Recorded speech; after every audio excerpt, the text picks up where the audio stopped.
सरस्वती देवे गौरवाणी प्रचारिणे निर्विशेष शून्यता असत्तदृशतारिणे जय श्री कृष्ण चैतन्य प्रभु नित्यानंद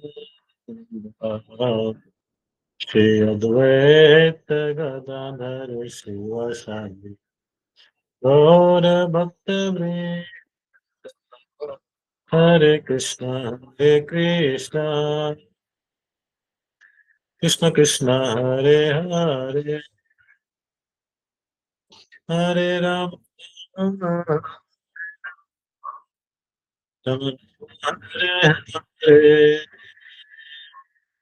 हरे हरे कृष्ण कृष्ण कृष्ण हरे हरे हरे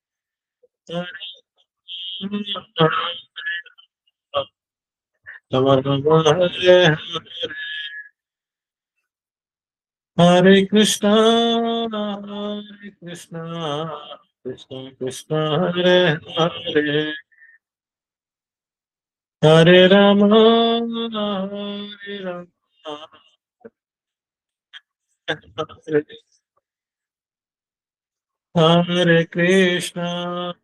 हरे कृष्ण कृष्ण कृष्ण हरे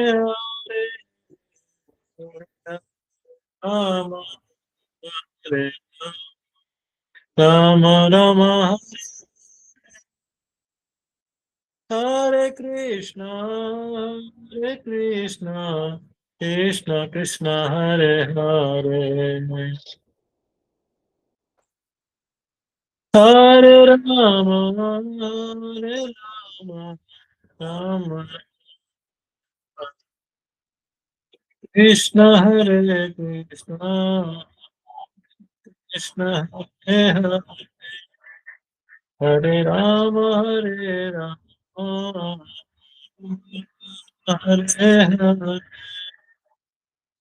हरे कृष्ण कृष्ण कृष्ण हरे हरे हरे राम हरे हरे कृष्ण कृष्ण कृष्ण हरे हरे हरे राम हरे हरे कृष्ण कृष्ण कृष्ण हरे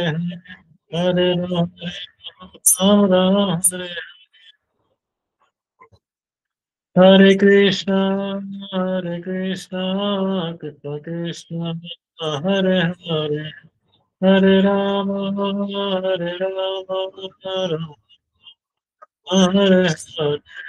हरे हरे कृष्ण कृष्ण कृष्ण हरे हरे हरे राम राम हरे हरे हरे कृष्ण कृष्ण कृष्ण हरे हरे हरे राम हरे कृष्ण कृष्ण कृष्ण हरे हरे हरे राम हरे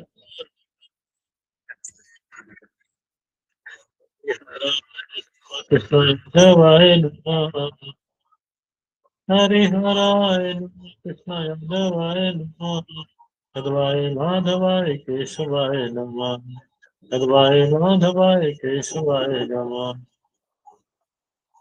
गोपाल गोविंद राम श्री मधुसूदन गोपाल गोविंद राम श्री मधुसूदन गिरधारी गोपीनाथ मदन मोहन गिरधारी गोपीनाथ मदन मोहन हरे Krishna Krishna Hare Hare Hare Ram Hare Hare Hare Krishna Krishna Hare Hare Hare Ram Hare Hare Hare Krishna Krishna Hare Hare Hare Ram Hare Hare Krishna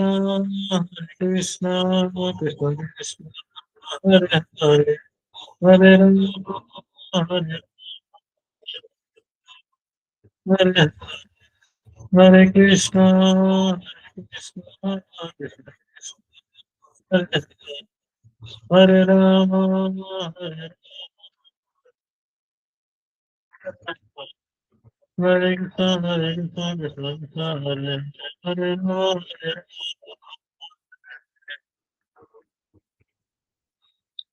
Jaya Radha Parsarthi, Radha Parsarthi, Radha Parsarthi Shri Radhe.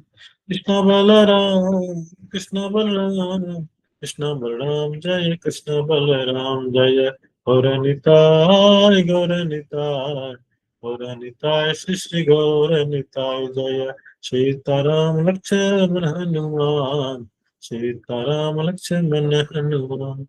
Jagannath Baldeva Subhadra जय सुदर्शन जय जय प्रभुपाद प्रभुपाद प्रभुपाद जय शिल प्रभुपाद जय जय गुरुदेव गुरुदेव गुरुदेव जय जय गुरुदेव नित्य गौर हरि बोल हरि बोल हरि बोल नित्य गौर हरि बोल गौरवानंदे हरि हरि बोल नाम संकीर्तन की जय।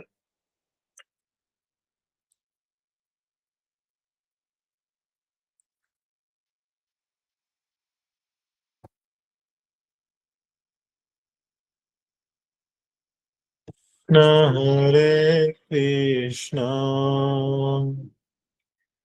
Krishna Krishna Hare Hare Hare Hare Ram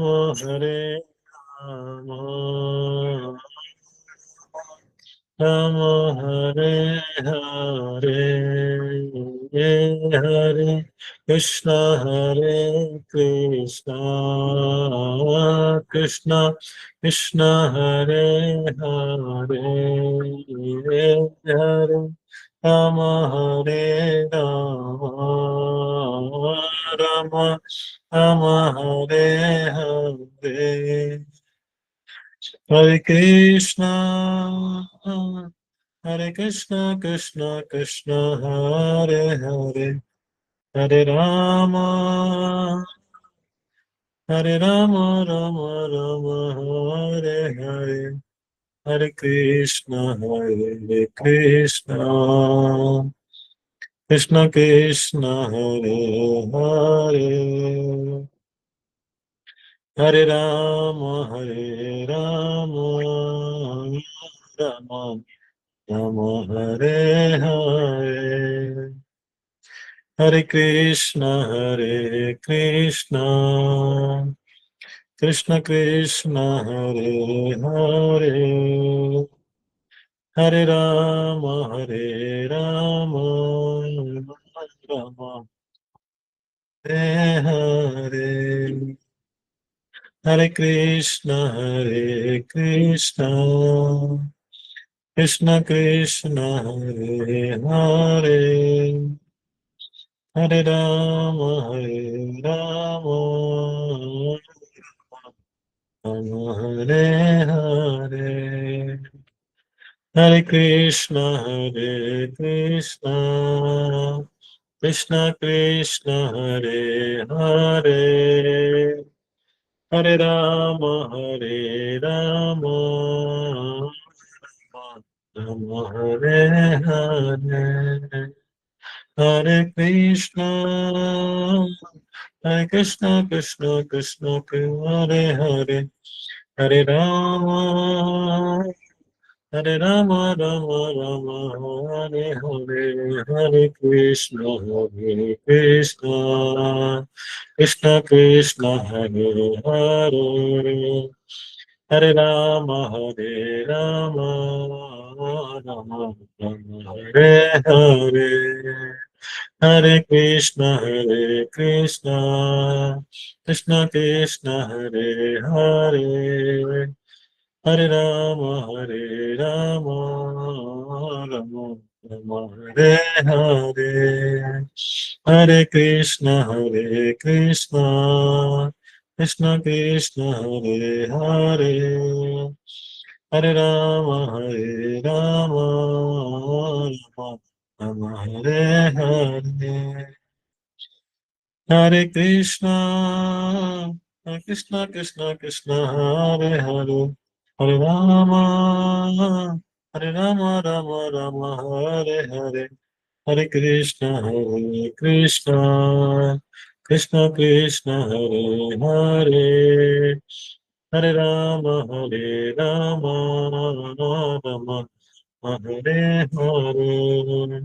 Hare Krishna Krishna Krishna Hare Hare Hare Rama Rama Hare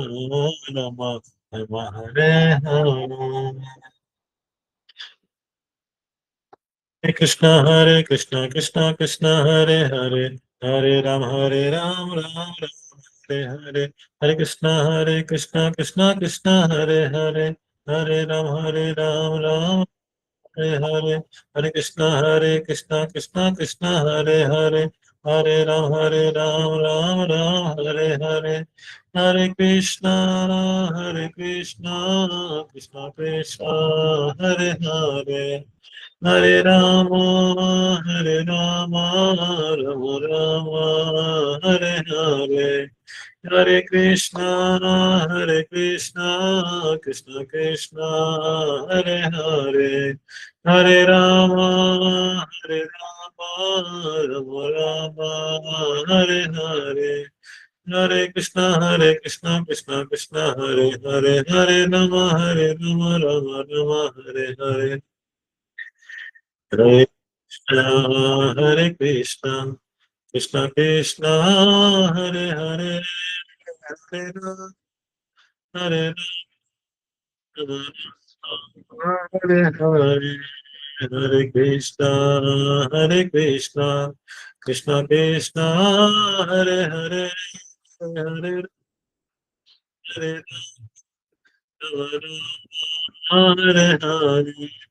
Hare Krishna, Hare Krishna, Krishna Krishna, Hare Hare, Hare Rama, Hare Hare, Hare Hare Nama, Krishna Yadavaya Nama, Hare Hare Nama, Krishna Yadavaya Nama, Yadavaya Madhavaya Keshavaya Nama, Yadavaya Madhavaya Keshavaya Nama.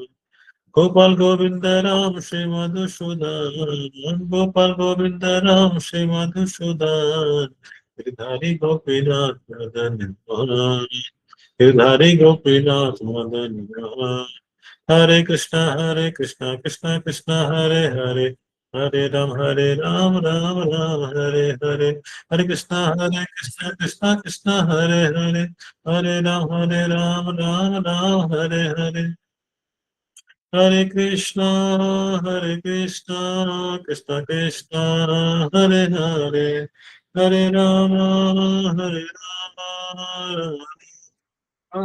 Hare, Hare Krishna, Krishna Krishna, Hare Hare, Hare Rama, Rama Rama, Hare Hare.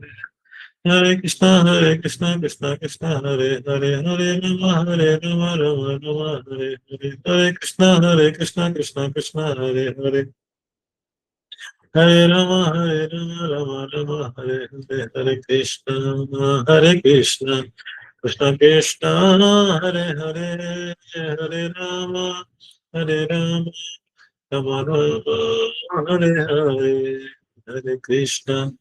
Hare Krishna, Krishna Krishna, Hare Rama, Rama Rama, Hare Hare. Hare Krishna, Krishna Krishna, Hare Rama, Rama Hare Hare. Hare Krishna, Krishna Krishna, Hare Rama, Rama Hare Hare, Hare Krishna, Krishna Krishna, Hare Hare Rama, Hare Rama, Rama Rama, Hare Krishna, Hare Krishna, Krishna Krishna, Hare Hare Rama, Hare Rama, Rama Rama, Hare Hare. Jaya Radha सरति सरति Shri Radhe. जय कृष्ण बलराम कृष्ण बलराम कृष्ण बलराम, जय कृष्ण बलराम, जय राधा माधव राधा माधव राधा माधव श्री, जय गौरनिताय गौरनिताय गौरनिताय, जय गौरनिताय, जय सीताराम लक्ष्मण हनुमान, सीताराम लक्ष्मण जय जगन्नाथ बलदेव सुभद्रा, जय सुदर्शन, जय जय प्रभु प्रभु, जय शील प्रभुपाद, जय जय गुरुदेव गुरुदेव, जय जय गुरुदेव, निताय गौर हरि हरि बोल, हरि बोल निताय गौर हरि बोल। गौर प्रमानंदे, हरि हरि बोल। हरि नाम संकीर्तन की जय, संवेद गौर भक्तवृंद की जय। हरे कृष्णा। तो स्वागत है आपसे भक्तों का। आज का जो हमारा स्पेशल सेशन है, हम लोग भगवद गीता का पूरा 18 अध्याय का समरी हम लोग जो श्रवण कर रहे हैं प्रभु जी से। प्रभु जी ज्वाइन करने ही वाले हैं थोड़ी देर में। तो मॉर्निंग में हम लोगों ने अध्याय 1 से लेकर के अध्याय 9 तक का समरी सुना था प्रभु जी के मुखारबिंद से। तो हम लोग उसका क्विक रिवीजन कर लेते हैं। थोड़ा सा आप लोग बता भी सकते हैं यदि आप लोग कुछ नोट किए होंगे या आप लोग अभी कुछ स्मरण होगा आप लोग को। तो सबसे पहला श्लोक जो भगवान बोलते हैं वो कौन सा है, तो बस बताइए। भगवान कृष्ण सबसे पहला श्लोक बोलते हैं वो किस अध्याय में है, कौन सा श्लोक है? अंजलि माता जी, अरे बोल बताइए। हरे कृष्ण प्रभु जी। सबसे पहला श्लोक जो श्रीमद् भगवद गीता का है वो धृतराष्ट्र द्वारा बोला गया है कि धर्म क्षेत्रे कुरुक्षेत्रे संवेतायुत्स्व मामाकः पांडवाश्चैव किम कुर्वत संजय।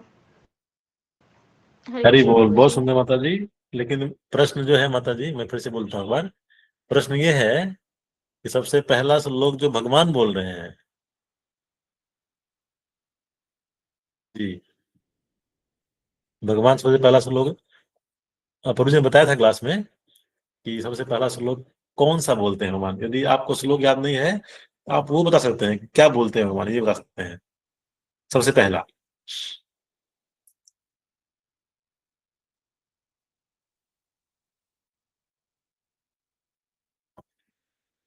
मैं थोड़ा हिंट करता हूँ। वो शुरू होता है अशोका नाम से, मतलब कि शोक नहीं करना चाहिए से, इस तरह से शुरू होता है। किसी के लिए शोक नहीं करना चाहिए। हरे कृष्णा प्रभु जी, धन्य प्रणाम। हरे प्रभु कृष्ण जी, माता जी। आ, जैसे जो हमारे परिजन चले जाते हैं और है ना, तो उनके मृत्यु पे हमें शोक नहीं करना चाहिए। और श्लोक का हाँ नंबर हरी आई बोल। थिंक 2.2 ऐसा करके मुझे क्या माता जी, कौन सा श्लोक? 2.2 है क्या प्रभु जी? मतलब बिल्कुल नहीं है 2.2?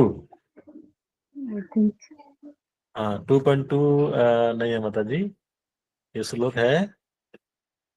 हाँ 2.2 में भी है। जो आपने कहा वो 2.2 नहीं है, लेकिन 2.2 से भगवान प्रारंभ करते हैं, है ना। जी तो वो श्लोक क्या था? 2.2 श्लोक को बता सकते हैं क्या है? जी प्रभु जी, उसमें कुतस्वाकश्ममिदं विष्णे समुपस्थितम् अनार्य जुष्टम स्वर्गम्य कीर्तन कर्म अर्जुन। हाँ, श्री भगवान ने कहा, हे अर्जुन, तुम्हारे मन में यह कलमश आया कैसे? यह उस मनुष्य के लिए तनिक भी अनुकूल नहीं है जो जीवन के मूल्यों को जानता हो। इससे उच्च लोक की नहीं अपितु अपयश की प्राप्ति होती है ना। और सेकंड श्लोक क्या है, भगवान बोलते हैं, प्रभु जी ने बोला था, इसलिए मैं पूछ रहा हूँ, प्रभु जी लेक्चर में बताया था 2.11। हरि बोल। क्या श्लोक है माता जी, बता सकते हैं 2.11? अशोच्या नन्वशोचस्त्वं प्रज्ञावादाश्च भाष्यते गतासून गताशुचश्च नानुशोचन्ति पंडिता। हरि मतलब बोल। पंडितों की तरह बड़ी बड़ी बातें कर रहे हो, लेकिन जो प्रैक्टिकल है वो नहीं है वैसे। श्री भगवान ने कहा तुम पांडित पुण्य वचन करते करते हो, उनके लिए कहते हुए उनके लिए शोक कर रहे हो जो शोक करने योग्य नहीं है। जो विद्वान होते हैं वे ना तो जीवित के लिए ना ही मृत के लिए शोक करते हैं। और इसके बाद मुझे बताया था कि एक बहुत फेमस श्लोक है ना। वो श्लोक क्या है? बहुत फेमस श्लोक बताया था मुझे इसी अध्याय में, अध्याय 2 में एक बहुत फेमस श्लोक है। वो क्या था?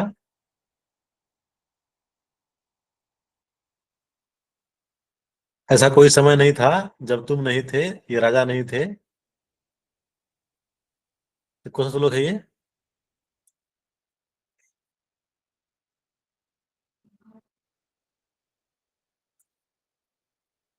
जी इसके नेक्स्ट वाला ये 2.12 है जी माता जी, क्या है श्लोक? जी। उसमें भगवान बताते हैं कि मतलब प्रभु जी बता रहे थे कि पूरी गीता का आधार है, तो इसी से मतलब मायावाद जो है वो खंडन होता है, क्योंकि भगवान कहते हैं कि ऐसा कोई समय नहीं था जब तुम नहीं थे या मैं नहीं था, ये राजा नहीं थे। तो इससे प्रूव होता है कि जो जीव है वो हमेशा से रहता है अलग, उसका एग्जिस्टेंस, भगवान का एग्जिस्टेंस अलग रहता है। तो ऐसा करके प्रभु जी बता रहे हैं। जी श्लोक हरि टोटल बोल, थैंक यू 92। माता जी। हाँ बहुत सुंदर। तो कोई समय ऐसा नहीं था कि जब तुम नहीं थे, राजा नहीं थे, हम लोग नहीं थे, ऐसा नहीं था। इसलिए जो है तुम्हें शोक नहीं करना चाहिए, इसके लिए तुम्हें जो है विलाप नहीं करना चाहिए। ये पहले भी थे, आगे भी रहेंगे। और ऐसा भी नहीं है कि तुम युद्ध नहीं करोगे, तुम नहीं मारोगे उसको, तो ये बने रहेंगे। ये जो है ऑलरेडी जाएंगे ही, इस तरह से जो है उस भगवान जो कहते हैं।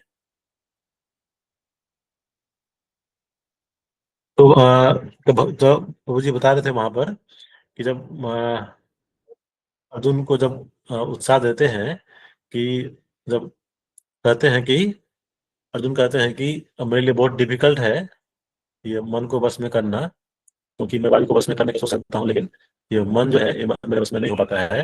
भगवान क्या उत्तर देते हैं, कैसे कर सकते हैं इसको?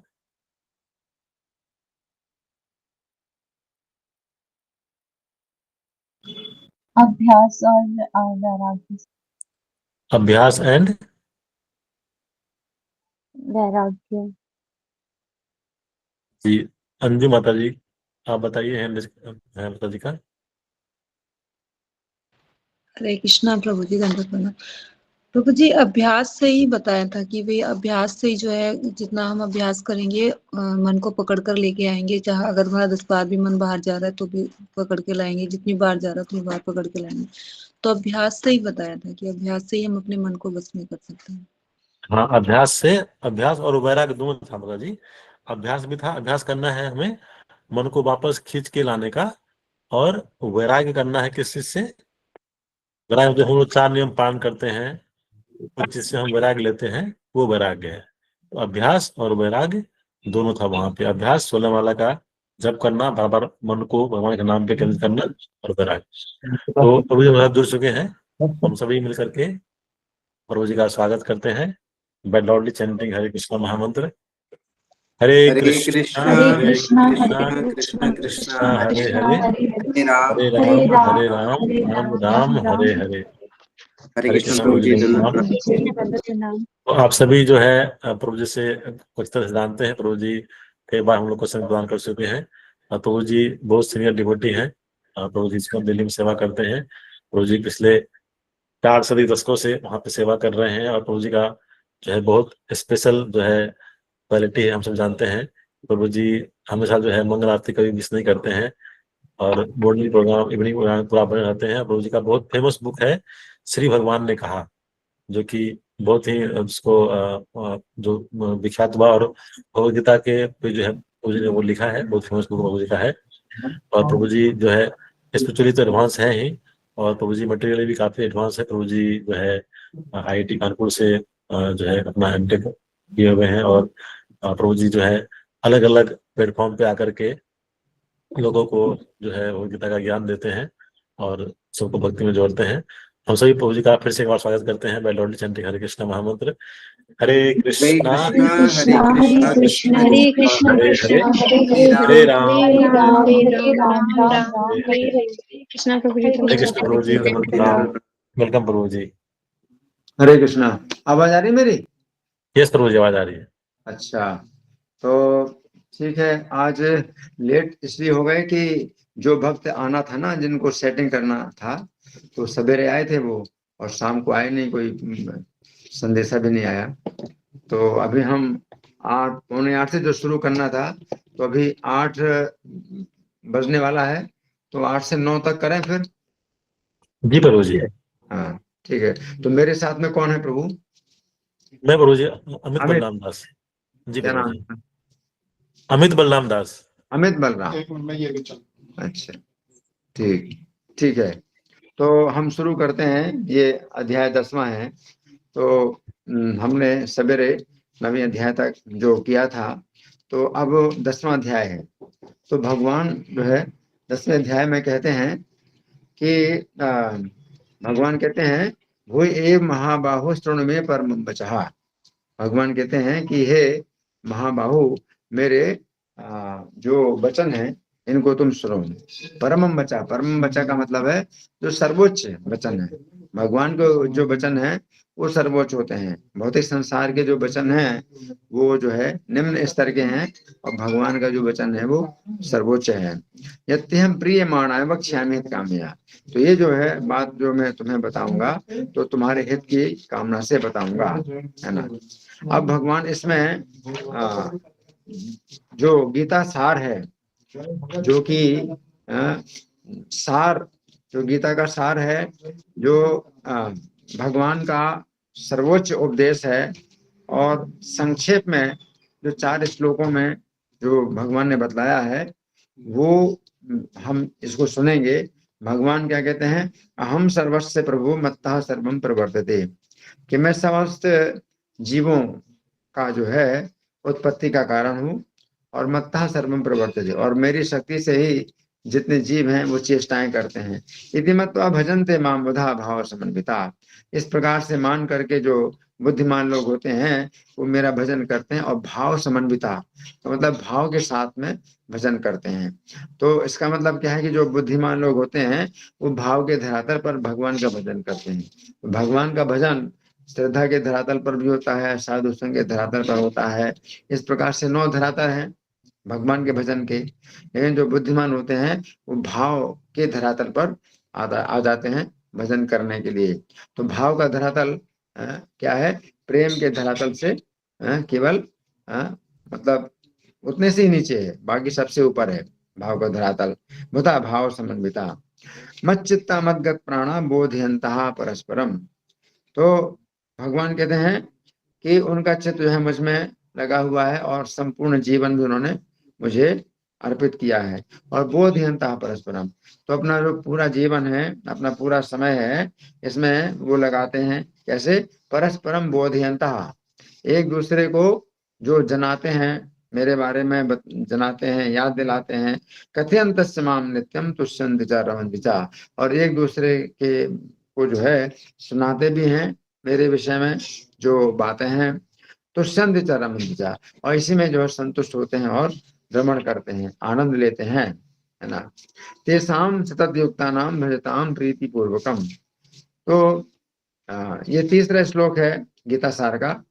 इसमें भगवान कहते हैं कि जो सतत युक्ता नाम, हमेशा वो जुड़े हुए हैं, मुझसे जुड़े हुए हैं, और कृष्ण को अगर केंद्र बनाते हैं तो फिर हम आपस में एक दूसरे से जुड़ सकते हैं। तो सतत युक्ता नाम भजताम प्रीति पूर्वकम, और प्रीति पूर्वक भजन करते हैं। तो प्रीति पूर्वक का अर्थ है कि 6 प्रकार के लक्षण प्रीति के हैं। जिसमें एक लक्षण है गुह्यम आख्याति पृच्छति, कि जो अपने हृदय में भगवान के संबंध में जो भी अपने जो अनुभूतियां होती हैं तो उनको बताते हैं और पूछते हैं। बोधयंतः परस्पर भजताम प्रीति पूर्वक, तो प्रीति पूर्वक भजन करने का मतलब है कि कृष्ण के संबंध में अपनी जो अनुभूतियां हैं वो एक दूसरे को बताते हैं, एक दूसरे से सुनते हैं। तथा में बुद्धि योगम तम ये न माम उपयान्ति, तो उनको मैं बुद्धि योग प्रदान करता हूँ जिससे वो मेरे निकट आते हैं। यहाँ बुद्धि योग का मतलब प्रेम का धरातल। तो भाव के धरातल पर जब भक्त होते हैं वो एक दूसरे के साथ में प्रीति के संबंध में जो है एक दूसरे से व्यवहार करते हैं, तो बुद्धि योग प्रदान करता हूँ जिससे वो मेरे निकट आते हैं। तो इसका मतलब है कि प्रेम का जो धरातल है उस पर वो आ जाते हैं। और तेषाम एवानुकंपार्थम अहम अज्ञानजं तमः, ये अंतिम श्लोक है चतुश्लोकी गीता का। उसमें भगवान कहते हैं उनके ऊपर ही केवल उनके ऊपर ही कृपा करने के लिए मैं क्या करता हूँ, ज्ञान दीपेन भासुता, जो है प्रकाशमान ज्ञान का दीपक है, उसके द्वारा अज्ञान से उत्पन्न अंधकार को मैं लगातार दूर करता हूँ, है ना। तो भगवान का जो है ये कार्य केवल उनके लिए होता है जो कि एक दूसरे के साथ अच्छे संबंध स्थापित करते हुए एक दूसरे को मेरे बारे में जनाते हैं और सुनाते हैं, है ना। इस तरह से जब भगवान ने ये बात कही तो अर्जुन फिर भाव विह्वल हो गए और भगवान का जो है उन्होंने जो है बहुत गुणगान किया। और फिर भगवान से अर्जुन कहते हैं कि कथम विद्याम अहम योगिन स्वाम सता परिचिंतयन्, कि हे योगी राज, मैं आपको जो है किस प्रकार से जानूं, सदा आपका जो है चिंतन करता हुआ। केसु केसु च भावेषु चिंत्योषि भगवन्मया, किन किन भावों के द्वारा मैं आपका चिंतन कर सकता हूँ। तो अर्जुन का ये कहना है कि मेरे लिए जो है कौन कौन से भाव उपयुक्त हैं, है ना। तो प्रत्येक भाव में तो हम भगवान का चिंतन नहीं कर सकते। तो किसी का अगर मान लीजिए कि शांत भाव है, उसकी भावना शांत रस में है, तो वो जो है दास रस में नहीं जा सकता। और किसी की भावना अगर सख्य रस में है तो वात्सल्य रस में नहीं जा सकता है, और किसी की भावना वात्सल्य रस में है तो माधुर्य रस में नहीं जा सकता। तो भाव जो है अर्जुन का कहना है कि किन किन भावों के द्वारा मैं आपका चिंतन कर सकता हूँ। तो ये भगवान स्वयं जो है अर्जुन को गाइड करें कि किन किन भावों में चिंतन करना। तो ये जो है मतलब अर्जुन की जो भावना है ये हमें समझनी चाहिए, क्योंकि हर कोई सोचता है भाई गोपी भाव सर्वोच्च है, तो गोपी भाव में हम भगवान का चिंतन करेंगे। तो इस तरह का जो है एक संप्रदाय जो बना हुआ है, अब संप्रदाय जो चैतन्य महाप्रभु से संबंधित नहीं है, तो गोपी भाव की नकल करते हैं। लेकिन भगवान से अर्जुन क्या कह रहे हैं, नहीं, किन भावों में आपका चिंतन करूं। इसका मतलब है कि ये नहीं कि सबका अधिकार गोपी भाव में चिंतन करने का है, गोपी भाव या राधा भाव, है ना, तो अलग चीज है। तो हमारा अधिकार कितना है वो आप मुझे बताइए कि मेरा कितना अधिकार है कि मैं किन किन भावों में आपका चिंतन करूं, है ना। तो किसी का अगर गोपी भाव में अधिकार नहीं है, किसी का अधिकार वात्सल्य भाव में है, किसी का अधिकार शांत भाव में है ना। तो अर्जुन जो पूछ रहे हैं तो ये हमारे लिए बहुत बड़ी शिक्षा है ना। तो फिर भगवान जो है अर्जुन के प्रश्न के उत्तर में फिर जो है बताते हैं किन किन भावों में भगवान का स्मरण करना। तो भगवान ने अर्जुन को उतनी बातें बताई हैं जो अर्जुन की जो है अनुभूतियां हैं या अर्जुन ने जो अनुभव किए हैं। जैसे कि भगवान के रुद्राणाम शंकर शास्मी, तो अर्जुन जब स्वर्ग में गए थे तो रुद्रों के दर्शन किए थे, तो अर्जुन को जो है अनुभव हो चुका है कि रुद्र कैसे और उनके कैसे रूप होते हैं और उनमें शिव जी की क्या महिमा है। इसी प्रकार से वित्तेषु यक्ष राक्षसों में कुबेर को भगवान बताते हैं, तो अर्जुन ने कुबेर का भी दर्शन किया है ना। तो वो यक्षों राक्षसों के स्वामी हैं। तो अर्जुन की अपने जीवन में जो जो बातें देखी हैं, जो जो दृश्य देखे हैं, उन्हीं दृश्यों में भगवान जो है अर्जुन के लिए बता रहे हैं कि तुम इस प्रकार से मुझे जानो कि भगवान की विभूतियां हैं, है ना। तो भगवान का कहना यह है कि आप हमारे लिए भगवान का ये कहना है कि यद्यद् विभूति सत्वम श्रीमद्। अर्जुन को तो भगवान ने वो विभूतियां बताई जो अर्जुन ने अपने जीवन काल में देखी हैं, समझी, अनुभव की, है ना। हमने तो सबको अनुभव नहीं किया, तो अब हम जो है किस प्रकार से देखें, समझें। तो भगवान ने एक सामान्य नियम बताया, यद्यद् विभूति सत्वम श्रीमद्, कि जो भी विभूति मत हो या श्रीमत यानी शोभा संपन्न हो, ऊर्जितम शक्ति संपन्न हो, तत्देवावगच्छतु मम तेजोंसम। तो उन सबको जो है तुम मेरे तेज के अंश से उत्पन्न हुआ जानो, है ना, कि भगवान का ही इसमें शक्ति, भगवान का ही तेज है इसमें है, जिससे कि ये कुछ विशेष शक्तिशाली दिखाई दे रहा है या कोई प्रभावशाली दिखाई दे रहा है, तो भगवान का ही तेज है। तो ये जो है एक सामान्य नियम है कि हम भगवान की विभूतियों को दर्शन इस तरह से कर सकते हैं कि किसी में भी आप जो है अगर देखें कि महानता है, किसी के अंदर भी कोई विशेष गुण है ना, तो ये भगवान से आया है, स्वतंत्र नहीं है, भगवान से स्वतंत्र नहीं है। तो सामान्यतः क्या होता है कि हम किसी वस्तु को देखते हैं, भाई इसमें बहुत प्रभाव है, इसमें बहुत सौंदर्य है, इसमें बहुत तेज है, तो हम क्या सोचते हैं कि भगवान से अलग होकर के हम सोचते हैं कि भाई इसका अपना ये जो है गुण है, इसका अपना तेज है। कि भगवान क्या कह रहे हैं कि हर चीज में कोई भी चीज हो उसमें भगवान से स्वतंत्र होकर के कोई भी गुण जो है किसी में नहीं हो सकता, तो भगवान का ही है। तो इस तरह से भगवान ने जो है अर्जुन को जो है अपनी विभूतियों का जो है वर्णन किया।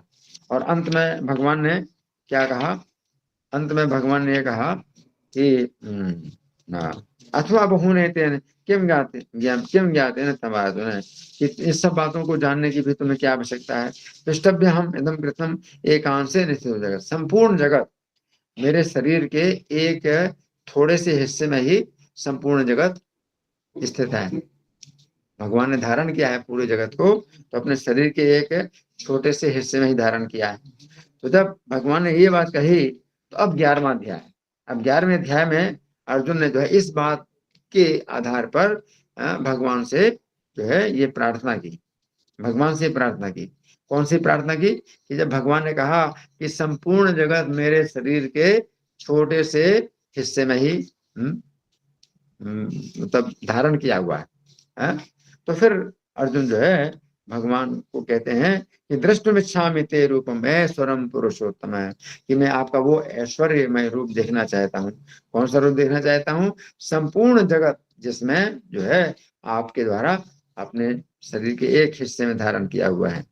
और अर्जुन कहते हैं मन से यदि तच्छक्यम मया दृष्टुमिति प्रभु, यदि आप मानते हैं कि मुझे अधिकार है देखने का या मेरी योग्यता है आपके उस रूप को देखने की, तो योगेश्वर ततो में तुम दर्शयात्मानमभ्यम, तो हे योगेश्वर आप मुझे अपना वो अविनाशी रूप दिखलाइए, है ना। तब फिर भगवान जो है अर्जुन को दिखलाते हैं, और अर्जुन को दिखलाते हैं तो फिर संजय बताते हैं कि भगवान का रूप कैसा था। दिव्य सूर्य सहस्त्र से भवेद युगपदुत्थिता, कि अगर 1000 सूर्य एक साथ आकाश में उदय हो जाएं, यदि भासदृशी शायद भाषत तस्य महात्मना, तो जो है वो प्रकाश जो हजारों सूर्यों का सम्मिलित प्रकाश जो है वो भी शायद ही भगवान के इस विश्व रूप के प्रकाश के समान हो, शायद, ये संजय बताते हैं। और इतना प्रकाश हम तो एक सूर्य का प्रकाश भी नहीं देख सकते अपनी आंखों से, तो भगवान ने पहले से कहा कि तुम इन नेत्रों से मेरे रूप को नहीं देख सकते हो। दिव्यम ददामि ते चक्षु पश्चिमे ओमेश्वरम, कि मैं तुम्हें दिव्य नेत्र प्रदान करता हूँ जिसके द्वारा तुम मेरे योग ऐश्वर्य को देखोगे, है ना। तो इस तरह से फिर जो है अर्जुन भगवान का जब रूप देखते हैं तो फिर भगवान के रूप का वो स्वयं वर्णन करते हैं, पश्यामी कि मैं ऐसे देख रहा हूँ, मैं ऐसे देख रहा हूँ। ऐसा नहीं है कि जैसे आजकल के जो बदमाश लोग होते हैं तो वो अपने को भगवान कहते हैं, जब कोई कहे कि भाई अपना विश्व रूप दिखलाओ तो वो कहते हैं कि हाँ मैं तो दिखा रहा हूँ और तुम नहीं देख पा रहे हो, तो तुम जो है कल्पना करो कि मैं दिखा रहा हूँ, मैं तो दिखा रहा हूँ। इस तरह से नहीं है, यहाँ पर अर्जुन कहते हैं मैं देख रहा हूँ। और क्या देख रहा हूँ? आपके शरीर में क्या क्या देख रहा हूँ? अर्जुन ने जो है बार बार यही कहा, पश्यामी, है ना। जैसे पश्यामी तो हम दुर्निरीक्षम समन्ताल, आपको मैं ऐसे देख रहा हूँ कि आपको देखना भी कठिन है। दीप्त अनल अर्क द्युतिम प्रमेय, जो प्रज्वलित अग्नि के समान और सूर्य के समान आपका जो है जो तेज है और अप्रमेय है, यानी अपार, जिसमें प्रकाश है। इस तरह से अर्जुन ने हर बार पश्यामी करके जो है अर्जुन ने भगवान का जो है वर्णन किया कि मैं देख रहा हूँ, है ना। तो जब अर्जुन को भगवान ने दृष्टि दी तो मैं देख रहा हूँ, लेकिन ऐसे नहीं है कि भाई तुम कल्पना कर लो कि हाँ मैंने दिखा दिया। तो आजकल के जो बदमाश लोग होते हैं अपने को भगवान कहते हैं, और अगर कहें कि आप विश्व दिखलाइए तो अपना जो है वो क्या कहते हैं, हाँ मैं दिखला रहा हूँ, तुम देख लो, तुम नहीं देख पा रहे तो कल्पना कर लो। इस तरह की बातें नहीं, यहाँ कोई कल्पना नहीं है। और फिर अर्जुन ने मतलब ये भी सब कहा है कि ये सब जो मैं देख रहा हूँ, रुद्र हैं, आदित्य हैं, वसु हैं, साध्य हैं, ये सब जो है आपको विस्मित होकर के देख रहे हैं। अर्जुन ने वो भी देखा, है ना।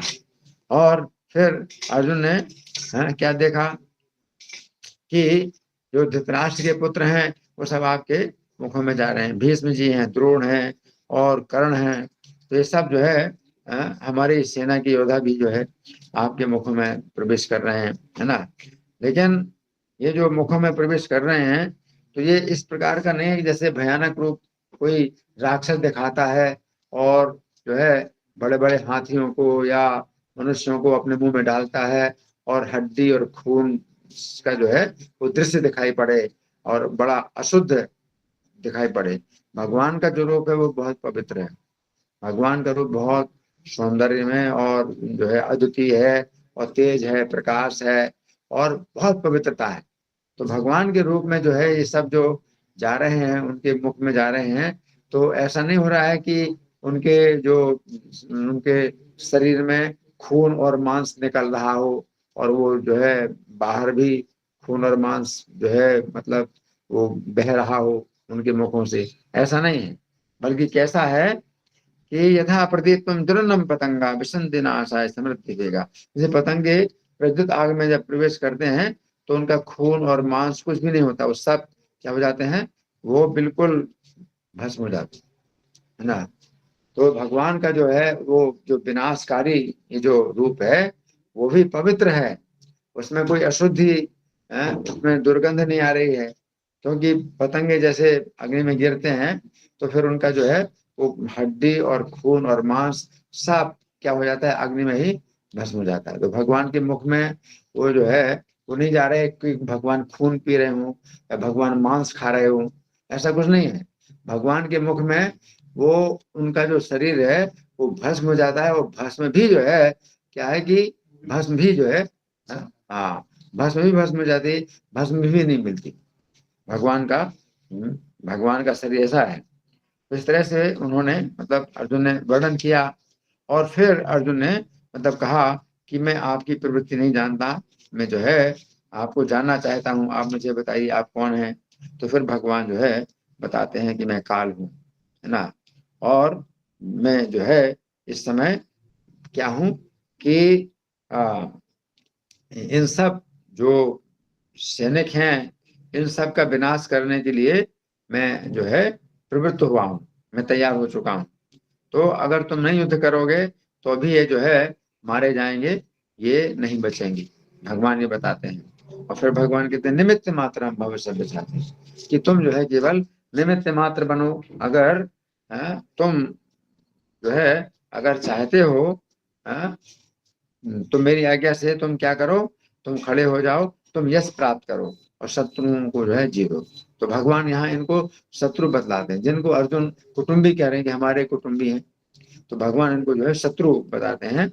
और ये हमेशा भगवान ने ये बताया, क्योंकि जो धर्म को नष्ट कर रहे हैं, धर्म के विरुद्ध कार्य कर रहे हैं, तो वे जो है अपने कुटुंबी अपने जो है नहीं है, बल्कि वे जो है शत्रु हैं। मैं वे तेने काम मेरे द्वारा ये सब मारे गए हैं, तुम केवल निमित्त मात्र बनो। इस प्रकार से फिर भगवान अर्जुन को जब उपदेश देते हैं तो अर्जुन जो है फिर भगवान की स्तुति करते हैं और भगवान का जो है गुणगान करते हैं। और इस तरह से फिर भगवान ये बताते हैं जन्मे तो धन्य न दृष्ट पूर्वम, कि तुम्हारे अतिरिक्त और ये रूप जो है किसी ने नहीं देखा। तो भगवान कहते मनुष्य लोग कि मनुष्य लोग में निलोक है ना, तो मनुष्यों में जो है किसी ने भगवान का ये रूप नहीं देखा, है ना। तो ये भगवान ने मतलब बताया, है ना, अर्जुन को। तो अर्जुन विशेष कृपा पात्र हैं भगवान के, जो भगवान ने अपना ये रूप दिखलाया, है ना। और फिर भगवान जो है अर्जुन से कहते हैं कि तुम व्यथा मत करो, क्योंकि अर्जुन कहते हैं कि मैंने आपको जो है अपना सखा मान करके आपको जो ये हे कृष्ण, हे यादव, हे सखे, इस प्रकार से आपको संबोधन किया, तो मैं आपसे क्षमा मांगता हूँ इसके लिए।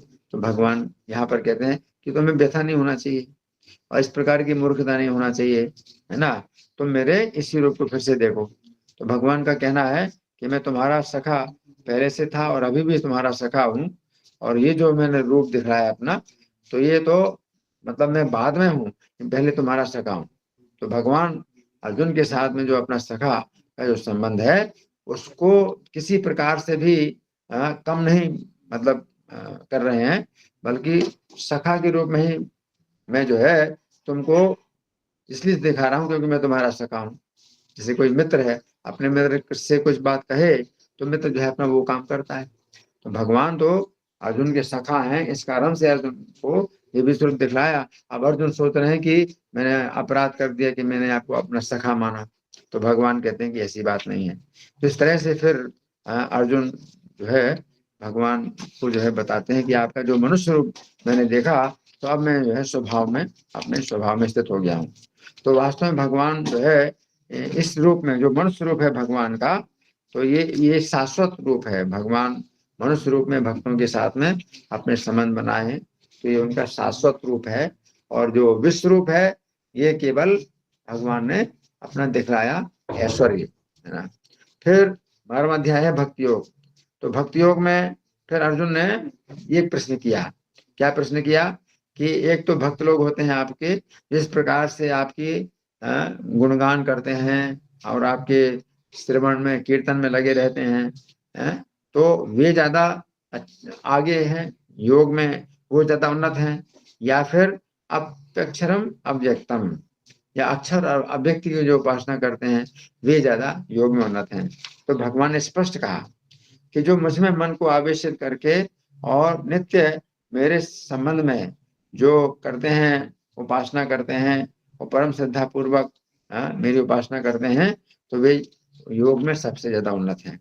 परंतु अक्षर और अव्यक्त की उपासना करते हैं, इंद्रियों को जो है बस में करके, तो वे भी मुझे प्राप्त करते हैं सर्वभूत हितेरा। परंतु उस मार्ग में क्लेश अधिक है, उस मार्ग में क्लेश अधिक है ना। इस मार्ग में जो है बड़ी आसानी से भगवत प्राप्ति हो जाती है, वो शॉर्टकट है, सीधा है, कि जो भक्ति जो शुरू में होती है भगवान को अपना मान लीजिए कि स्वामी मान करके, सखा मान करके जो भक्ति होती है, तो ये शुरू में जो होती है, और वही जो है परिपक्व अवस्था में भी उसी प्रकार से भगवान के संबंध बने रहते हैं।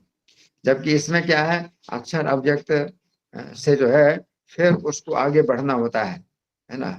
तो वो जो है फिर ब्रह्म का साक्षात्कार करेगा, ब्रह्म ज्योति का, उसके बाद परमात्मा का साक्षात्कार करेगा, फिर भगवत साक्षात्कार करेगा। इसलिए इसमें बहुत क्लेश है। तो भगवान इसका जो है वर्णन करते हैं कि जो भक्ति है, तो भक्ति जो है सबसे ज्यादा सरल है। और भगवान कहते हैं कि जो समस्त कर्म मेरे प्रति उनको अर्पित कर देते हैं और अनन्य भाव से मेरा जो है उपासना करते हैं, मेरे चिंतन करते हैं, तो उनको मैं स्वयं मृत्यु संसार सागर से उद्धार करता हूँ, है ना। तो जब भगवान स्वयं उद्धार करते हैं संसार सागर से, तो ये कार्य बहुत आसान हो जाता है।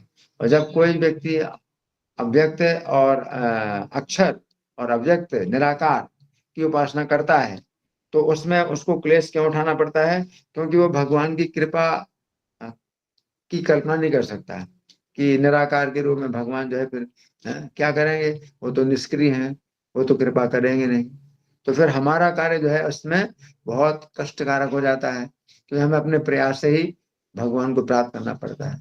लेकिन जब हम भगवान के जो है उस भगवत स्वरूप का चिंतन करते हैं, जो कि कृपा के समुद्र हैं, अपार कृपा करने वाले, जब हम उनकी कृपा मानते हैं, तो भगवान की कृपा के द्वारा हमारा कार्य सरल हो जाता है।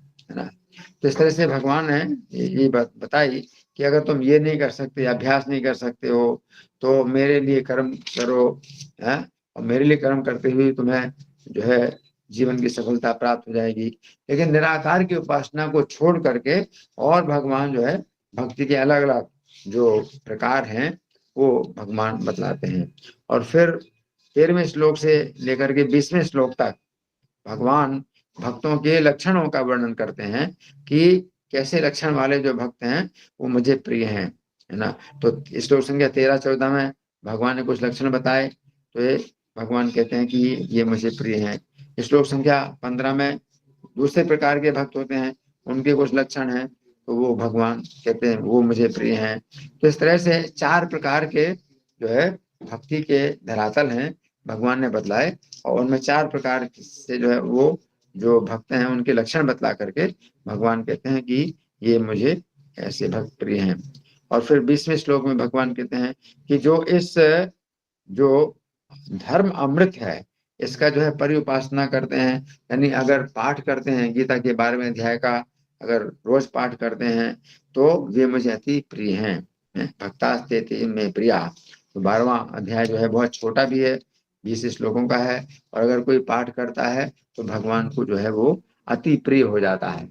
अब इस फिर 13वां अध्याय, तो 13वें अध्याय में अर्जुन ने भगवान से कुछ ऐसे प्रश्न पूछे जो कि अभी तक के जो भगवान ने उपदेश दिए हैं उनमें वो बातें नहीं आई हैं। प्रकृति, पुरुष, क्षेत्र, क्षेत्रज्ञ, ज्ञान, ज्ञेय। तो ये जो शब्द हैं अर्जुन ने जो वनवास काल में जो ऋषि मुनि लोग मिलते थे तो उनके जो है मुख से सुना, उनके मुख से ज्ञान की बातें सुनी। तो अर्जुन ने ये प्रश्न जो है भगवान से पूछे, तो अर्जुन नहीं समझ पाते थे कि प्रकृति, पुरुष, क्षेत्र, क्षेत्र ये सब जो बातें हैं इनका क्या अर्थ होता है। तो भगवान से उन्होंने सीधे ये प्रश्न किया, तो भगवान फिर क्षेत्रज्ञ समझाते हैं और क्षेत्र समझाते हैं और ज्ञान समझाते हैं और ज्ञेय समझाते हैं, है ना। इसमें भगवान ने जो है ये जो 20 प्रकार का ज्ञान है वो बतलाया है। तो 20 प्रकार का ज्ञान, है ना, ये श्लोक संख्या है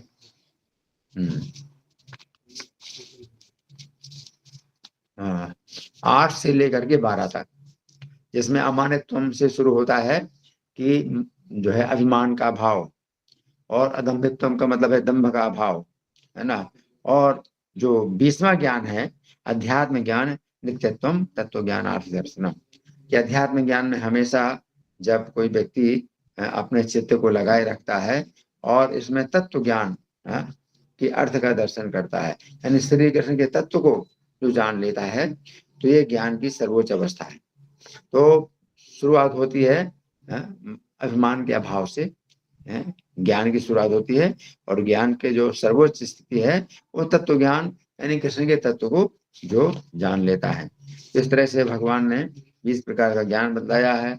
और फिर ज्ञेय का वर्णन किया, तो ज्ञेय का मतलब है जिसको जानना चाहिए, और जानना किसको चाहिए, श्री कृष्ण ही ज्ञेय हैं। तो उसी के लिए भगवान बताते हैं कि हृदय सर्वस्य विषितम, वो जो भगवान हैं जो ज्ञेय हैं, जो जिनको जानना चाहिए वो सबके हृदय में निवास करते हैं, है ना। तो इस तरह से भगवान ने प्रकृति, पुरुष और ज्ञान, ज्ञेय इन सब का जो है वर्णन किया।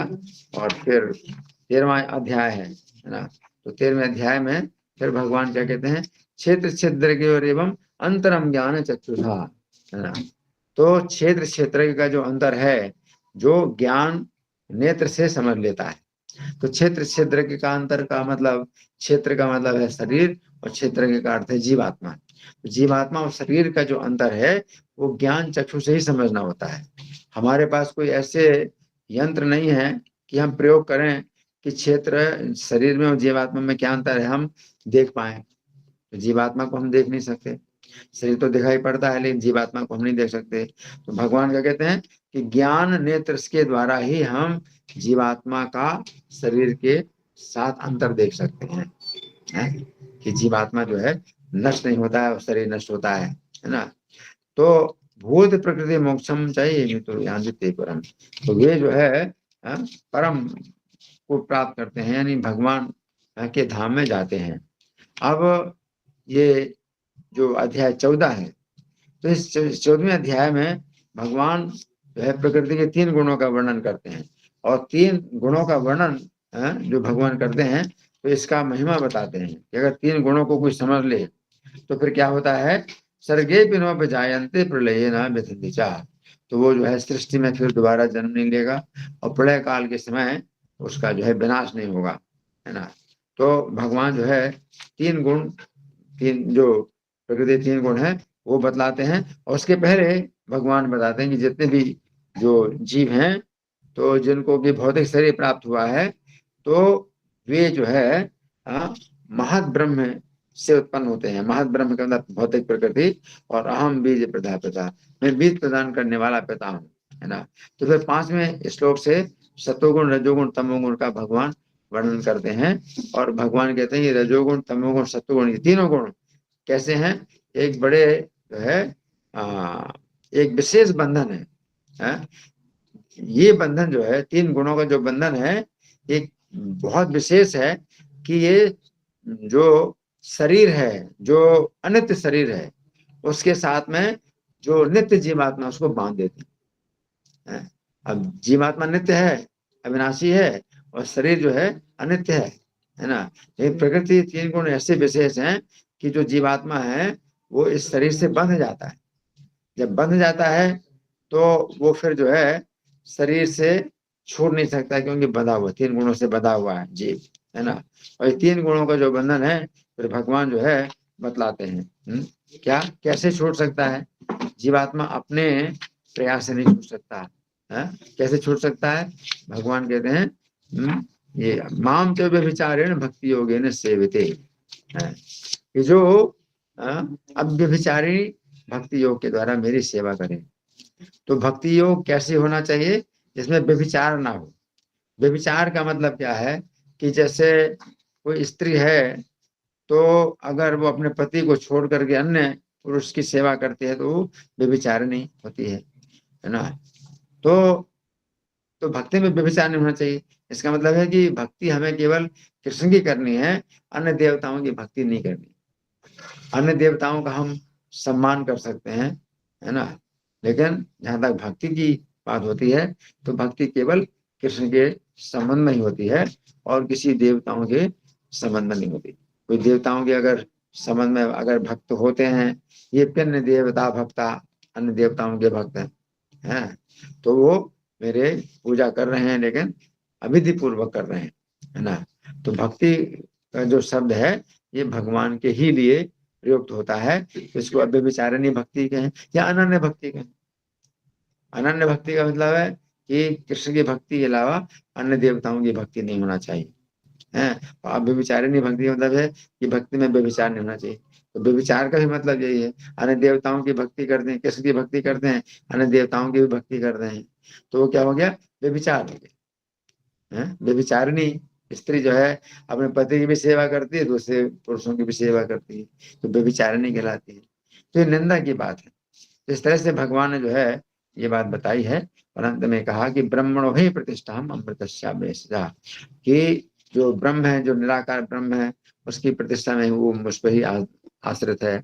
शाश्वत से धर्म से, शाश्वत धर्म भी यानी कृष्ण की भक्ति में ही जो है शाश्वत धर्म भी है, और सुख से एकांत से, और सर्वोच्च सुख भी अगर है तो कृष्ण की भक्ति में ही है। तो यहाँ पर 14वां अध्याय समाप्त होता है।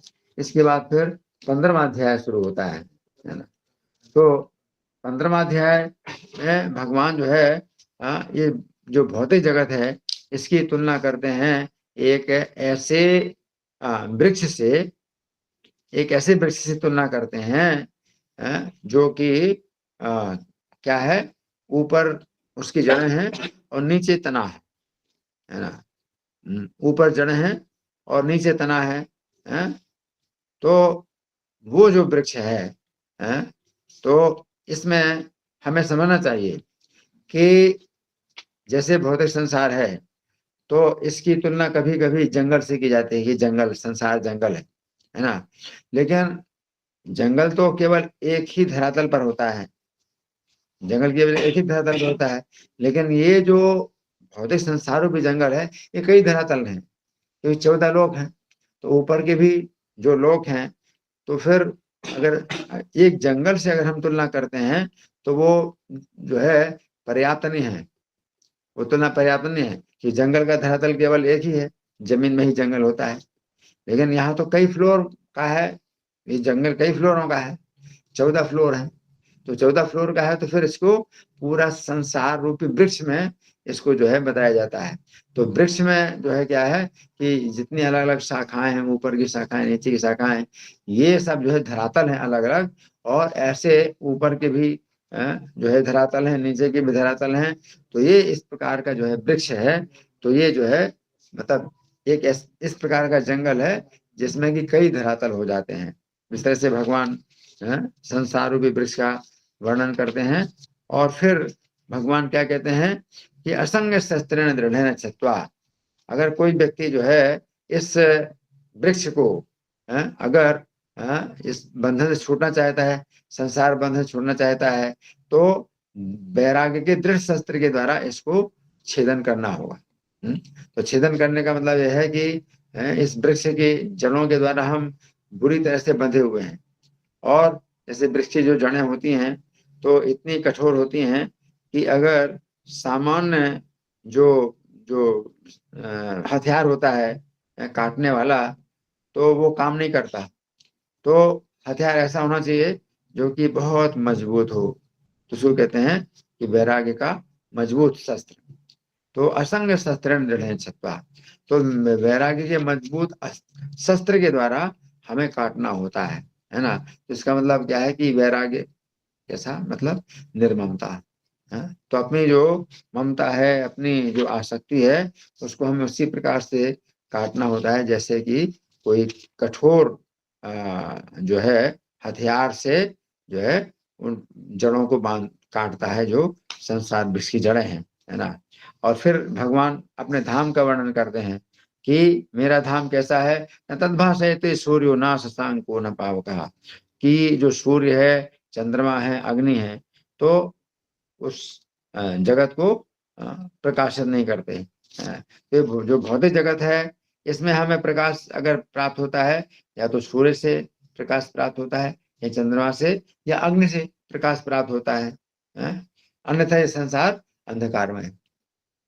भगवान क्या कहते हैं कि वहां पर सूर्य के प्रकाश की आवश्यकता नहीं है, चंद्रमा के प्रकाश की आवश्यकता नहीं है, अग्नि के प्रकाश की आवश्यकता नहीं है, और बिजली का प्रकाश अभी आजकल जो आविष्कार हुआ है बिजली का, तो बिजली के प्रकाश से, तो इसमें यह भी समझना चाहिए कि भाई कोई भी आप प्रकाश अगर आप आविष्कार करते हैं, टॉर्च लाइट का प्रकाश है, कोई भी प्रकाश आपने आविष्कार किया है, तो वहां पर किसी भी प्रकाश की आवश्यकता नहीं है, क्योंकि वो जो भगवान का धाम है वो क्या है, स्वतः प्रकाशित है ना।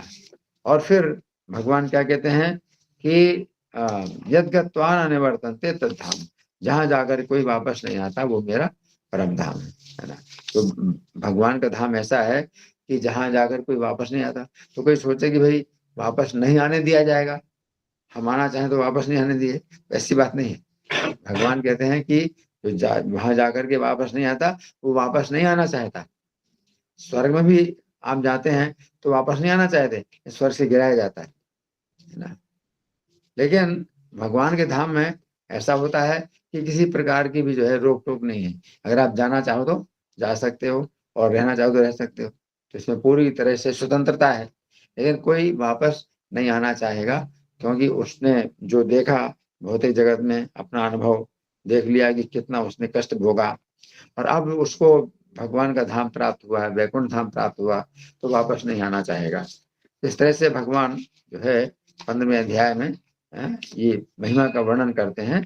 और भगवान ये कहते हैं कि जो व्यक्ति इस प्रकार से मुझे पुरुषोत्तम जान लेता है ना, जो वैकुंठ में भगवान है और इस भौतिक जगत में भी भगवान जो है सब जीवों का पालन करते हैं, तो भगवान को जो पुरुषोत्तम जान लेता है, सा सर्ववेद, वो सब कुछ जान लेता है, और भजते माम सर्व भावेन भारत, और सभी भावों से वो मेरा भजन करता है।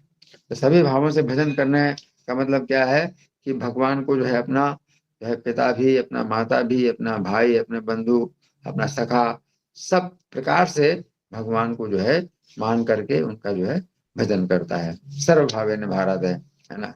इसके बाद फिर 16वां अध्याय है। तो 16वां अध्याय जो है ये दैवी आश्रय स्वभाव का, तो ये बड़ा ही जो है ये विश्लेषणात्मक ये अध्याय है, जिसमें कि भगवान विश्लेषण करते हैं कि जो दैवी संपत्ति जो होती है वो कैसी होती है और आसुरी संपत्ति कैसी होती है। तो दैवी संपत्ति में भगवान ने 26 प्रकार के गुण बतलाए, जैसे अहिंसा, सत्य और अक्रोध है, यानी क्रोध का अभाव, और त्याग, शांति और अपैशन। तो ये सब जो लक्षण है भगवान ने बताए, 26 प्रकार के लक्षण, ये दैवी संपत्ति है। फिर भगवान ये कहते हैं दैवी संपत्ति विमोक्षाय निबंधाया आसुरी मता। तो दैवी संपत्ति है वो जीव को संसार बंधन से, जन्म मरण के बंधन से छुड़ाती है, और आसुरी संपत्ति संसार के जन्म मरण के बंधन से बांधती है, आसुरी, है ना। लेकिन संपत्ति क्यों, आसुरी संपत्ति क्यों? तो भगवान कहते हैं कि असुरों को जो है, असुरों के लिए वही संपत्ति है, दम्भ, दर्प, अभिमान, क्रोध, कठोरता, अज्ञान। असुरों के लिए वही संपत्ति है, क्योंकि वो अपने इन गुणों को बढ़ाना चाहते हैं। दम्भ है, दर्प, अभिमान जितना अधिक हो तो वो असुरों में सबसे ज्यादा सम्मानित होता है। जैसे कि भाई मनुष्यों के समाज में जिसके पास जितना संपत्ति होता है तो उस हिसाब से उसका सम्मान बढ़ जाता है। तो इसी प्रकार से असुरों की ये संपत्ति है। तो अज्ञान की संपत्ति है ना, जितनी ज्यादा होती है वो बढ़ाना चाहते हैं अपने ज्ञान की संपत्ति। अभिमान की संपत्ति बढ़ाना चाहते हैं, तो वो असुर उतना ही बड़ा असुर माना जाता है, सम्मानित होता है ना। तो इसलिए भगवान कहते हैं आसुरी संपत्ति और दैवी संपत्ति। तो असुर लोग जो है अपनी इस संपत्ति को बढ़ाना चाहते हैं, है ना। और भगवान फिर कहते हैं अर्जुन से कि तुम शोक मत करो, तुम्हारे अंदर दैवी संपत्ति है ना। तो अर्जुन को शोक होने लगा कि जब भगवान ने कहा दम्भ, दर्प, अभिमान, क्रोध, कठोरता, ज्ञान, तो अर्जुन सोचने लगे मैं तो युद्ध करने वाला योद्धा हूँ, है ना। तो मेरे अंदर बहुत कठोरता है, मेरे अंदर बहुत क्रोध है, मेरे अंदर तो बहुत अभिमान है। अर्जुन अपने अंदर वो भावना करने लगे कि मेरे अंदर तो आसुरी संपत्ति है। तो भगवान कहते शोक मत करो। तो भगवान तो हृदय में बैठे हैं अर्जुन के, तो भगवान कहते हैं तुम शोक मत करो, तुम्हारे अंदर ये दैवी संपत्ति है ना। तो भगवान ने प्रोत्साहन किया कि नहीं, ये जो युद्ध करना, कठोरता है, ये युद्ध के समय ही केवल कठोरता की जाती है, और बाकी जो व्यवहार होते हैं समाज में, उनमें तुम्हारे व्यवहार में है कोमलता ही है, सब दैवी संपत्ति है। इस तरह से भगवान जो है फिर इसमें आसुरी संपत्ति का बहुत विस्तार से वर्णन करते हैं। आसुरी संपत्ति का बहुत विस्तार से वर्णन करते हैं, जैसे भगवान के कामम आश्रित दुष्पूरम, जो काम है उनके अंदर, तो वो जो है दुष्पूर काम होता है। यानी काम को दुष्पूर कहा जाता है कि कामना की कभी पूर्ति होती नहीं। जैसे कि अग्नि में आप जितना घी डालें तो अग्नि की पूर्ति नहीं होती, बल्कि और ज्यादा वो मांगता है कि मुझे और चाहिए, उसकी भूख बढ़ती है। तो वो इसको कहते हैं दुष्पूर अग्नि। अग्नि दुष्पूर होती है कि आप अगर घी डाल दो कि भाई चलो शांत हो जाओ, मैंने आपको इतना घी डाल दिया, तो शांत नहीं होती, बल्कि और ज्यादा उसकी मांग बढ़ती है। तो काम भी जो है दुष्पूर, तो उसी का आश्रय लेते हैं, है ना। दम्भ, मान, मदान्विता, और दम्भ है, मान और मद से जो है भरे हैं। तो इस तरह से वे जो है जो असुर लोग होते हैं उनका भगवान जो है वर्णन करते हैं, है ना। आढ़्यो विजनवान अस्मि, मैं बहुत धनी हूँ, मैं बहुत जो है धनवान हूँ और अभिजनवान हूँ। अभिजनवान का मतलब मेरे साथ में बड़े जो है बड़े बड़े लोग हैं जो कि मेरी सहायता करने वाले हैं और मेरे पीछे पीछे चलने वाले हैं। अभिजनवान अस्मि, कौन और थी सदृशो मया, अन्य कौन है मेरे जैसा। तो इस तरह से जो है उनके दिमाग में सब जो विचार होते हैं, तो जो है पतंती नरके सोचो अशुद्ध नरकों में गिरते। तो नरक में भी जो है जो अशुद्ध नरक है वो बहुत ज्यादा ये जो है अनिष्ट कारक होते हैं। नरक तो भक्त भी जो है कभी अगर कहता है कि मुझे आप नरक में भेज दो, तो कुछ नरक ऐसे भी होते हैं जो अशुद्ध नहीं है, यातना तो है लेकिन अशुद्ध नरक नहीं है। अशुद्ध नरक जो है उसमें भक्त लोग नहीं जाना चाहते। अशुद्ध नरक कैसे हैं? जैसे वैतरणी नदी है, बहुत अशुद्ध है ना, तो उसमें तो भक्त लोग नहीं जाना चाहते, और असुर लोग जो है उन अशुद्ध नरकों में गिरते हैं, है ना। और फिर भगवान जो है अंत में बताते हैं कि 3 प्रकार नरक के द्वार हैं, काम, क्रोध, लोभ। अगर गहराई से देखा जाए तो 6 नरक के द्वार हैं, काम, क्रोध, लोभ, वो है मद मत्सर। परंतु अगर मोटे तौर पे देखा जाए तो 3 नरक के द्वार हैं, काम, क्रोध, लोभ, है ना।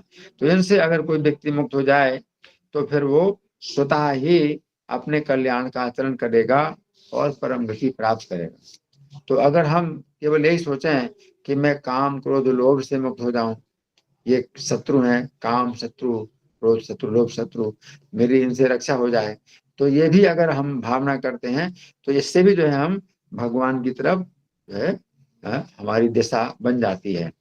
और फिर भगवान कहते हैं कि अगर हमें कुछ करना है, कोई कदम उठाना है कि हम आसुरी जो दिशा है उससे हम जो है मतलब दूर जाएं, तो तस्मात् शास्त्रम प्रमाणन्ते, तो शास्त्र प्रमाण है, शास्त्र के अनुसार तुम्हें करना चाहिए कि क्या करना है और क्या नहीं करना। तो और ज्ञात्वा शास्त्र विधानोत्तम कर्म कर्तुम् अर्हसि, शास्त्र की जो विधि है जो बताई गई है उसको जान करके तुम्हें कर्म करना चाहिए।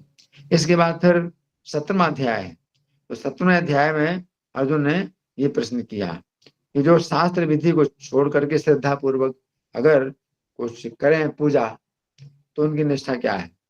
तो अर्जुन का जो प्रश्न है बड़ा उपयोगी है कि कई लोग जो है वो अपनी श्रद्धा को जो है मतलब बताते हैं कि हमारी ऐसी श्रद्धा है, हमारी वैसी श्रद्धा है, हमारी श्रद्धा है कि ये भगवान है, हमारी श्रद्धा है। तो ऐसे वो लोग बोलते हैं भाई तुम जिसको मान लो भगवान, कोई भगवान है, हमारी तो श्रद्धा है। तो इसको जो है लोग मतलब बड़ा जो है इसका गलत उपयोग करते हैं, हमारी श्रद्धा।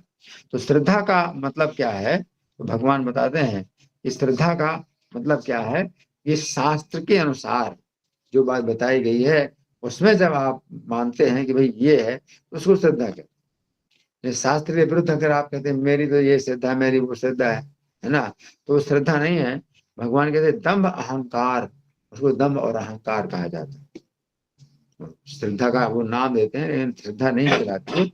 अशास्त्र भेदम घोरम, और बिना शास्त्र के विरुद्ध वो बड़ी घोर तपस्या भी करें तो भी उनकी दंभ और अहंकार ही उसका होता है, इतनी कठिन तपस्या करने के बाद, है ना। और तान विध्यासु निश्यान, उनको निश्चित रूप से सूर्य जान, ये नहीं कि भाई बहुत बड़ी तपस्या कर रहे तो फिर बहुत बड़े महात्मा है, बहुत बड़ी तपस्या कर रहे। हिरण्यकशिपु जैसे लोग भी तपस्या करते, परंतु वो जो है बहुत बड़ा असुर था, इतनी बड़ी तपस्या की उसने, है ना। वो बिल्कुल असुर था क्योंकि शास्त्र के विरुद्ध है।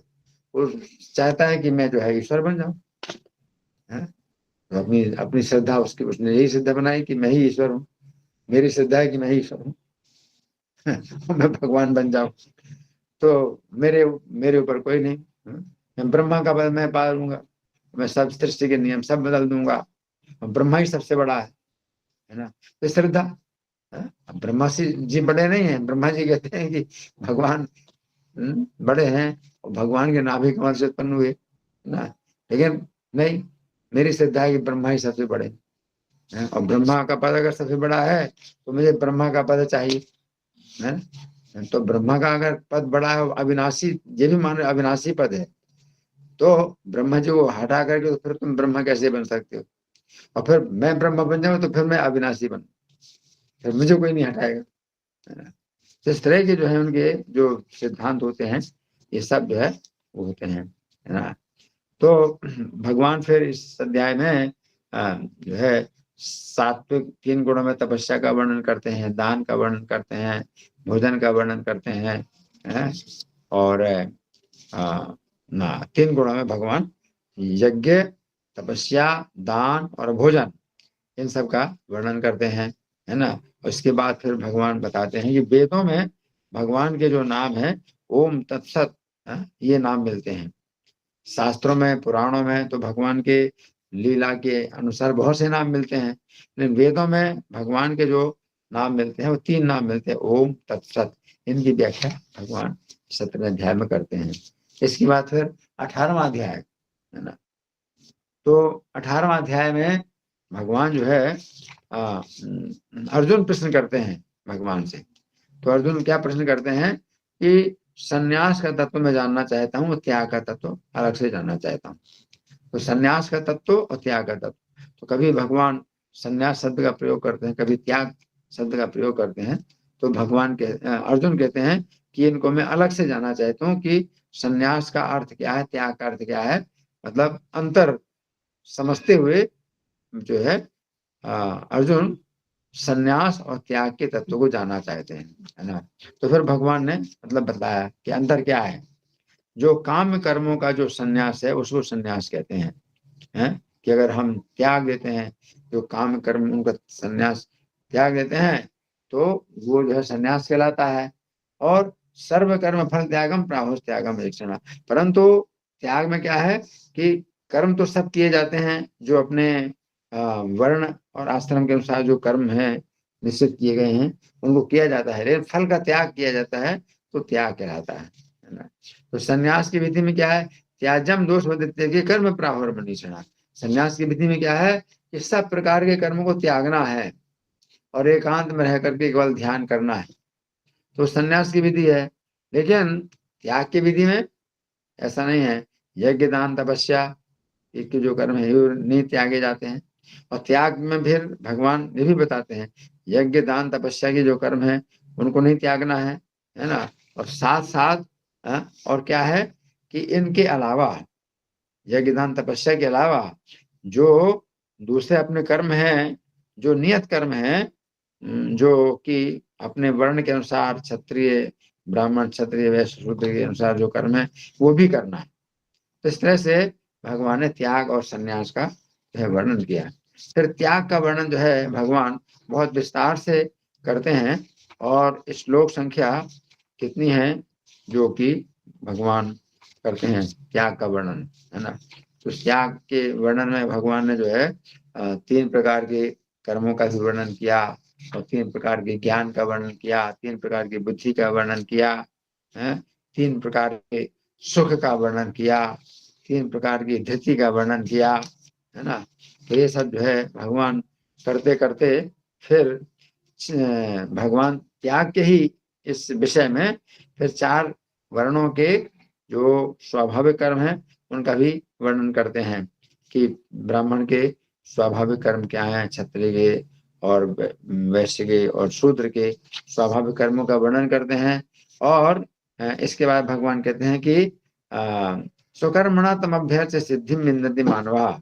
अगर कोई व्यक्ति जो है सत्वगुण में इन कर्मों को करता है तो अपने उन कर्मों से वो भगवान की पूजा करते हैं, पूजा करते हुए जीवन की, मनुष्य जीवन की सफलता प्राप्त कर लेता है ना। तो ये जो है त्याग के संबंध में भगवान ने ये सब वर्णन किया कि इसमें अपने कर्म में दोष हो तो भी जो है उस कर्म को नहीं त्यागना चाहिए। जैसे क्षत्रिय का कर्म है, इस समय अर्जुन के सामने जो क्षत्रिय का जो कर्म है वो सामने आ गया है, तो उसमें जो दोष है तो दोष होने के बाद भी नहीं त्यागना चाहिए, है ना। तो ये भगवान ने मतलब बतलाया, है ना। तो त्याग के संबंध में भगवान ने बताया। तो 48वें श्लोक तक भगवान ने त्याग के संबंध में सब बातें बताई, और अंतर बता रहे हैं भगवान की संन्यास अलग है। तो फिर संन्यास की विधि का वर्णन 49वें श्लोक से शुरू करते हैं कि निष्कर्म सिद्धि परमम संन्यासे नाधिगच्छति। संन्यास के द्वारा भी जो है वो जो कर्म से बंधन, कर्म के बंधन छूटता है ना। लेकिन भगवान कहते हैं समासेन है, मैं इसको संक्षेप में बतलाऊं। तो 48वें श्लोक तक तो भगवान त्याग का वर्णन कर रहे हैं, क्योंकि ये विधि जो है त्याग की विधि ये सरल है, संन्यास की विधि कठिन है। इसलिए भगवान कहते हैं कि संक्षेप में मैं बताऊंगा। 49वें श्लोक से लेकर के भगवान इसको बताते हैं 55वां श्लोक तक। तो 49वें से 55 श्लोक कितने हुए, 7 श्लोक। तो 7 श्लोकों में भगवान संन्यास का वर्णन करते हैं, उसमें भी जो है ध्यान की विधि से और बिल्कुल एकांत में रह करके वो जब अभ्यास करता है ध्यान का तो ब्रह्मभूत अवस्था में आ जाता है और फिर समान सब प्राणियों में समानता का अभ्यास करता है तो परमात्मा का साक्षात्कार करता है और परमात्मा के साक्षात्कार से फिर मत भक्ति में फिर भगवान की भक्ति में आता है। तो ये संन्यास की विधि बहुत कठिन है, तो भगवान केवल 7 श्लोकों में वर्णन करते हैं।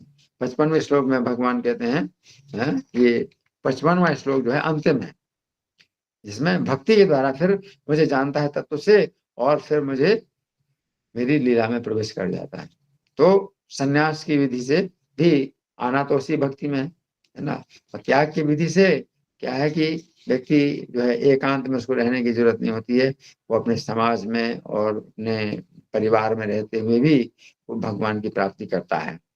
तो फिर भगवान अर्जुन को उपदेश देते हैं कि अपने चित्त से समस्त कर्मों को जो है मुझ में अर्पित करके और बुद्धि योगम उपासित मच्चित्तः सत्यम भव, बुद्धि योग का उपास मतलब आश्रय लो।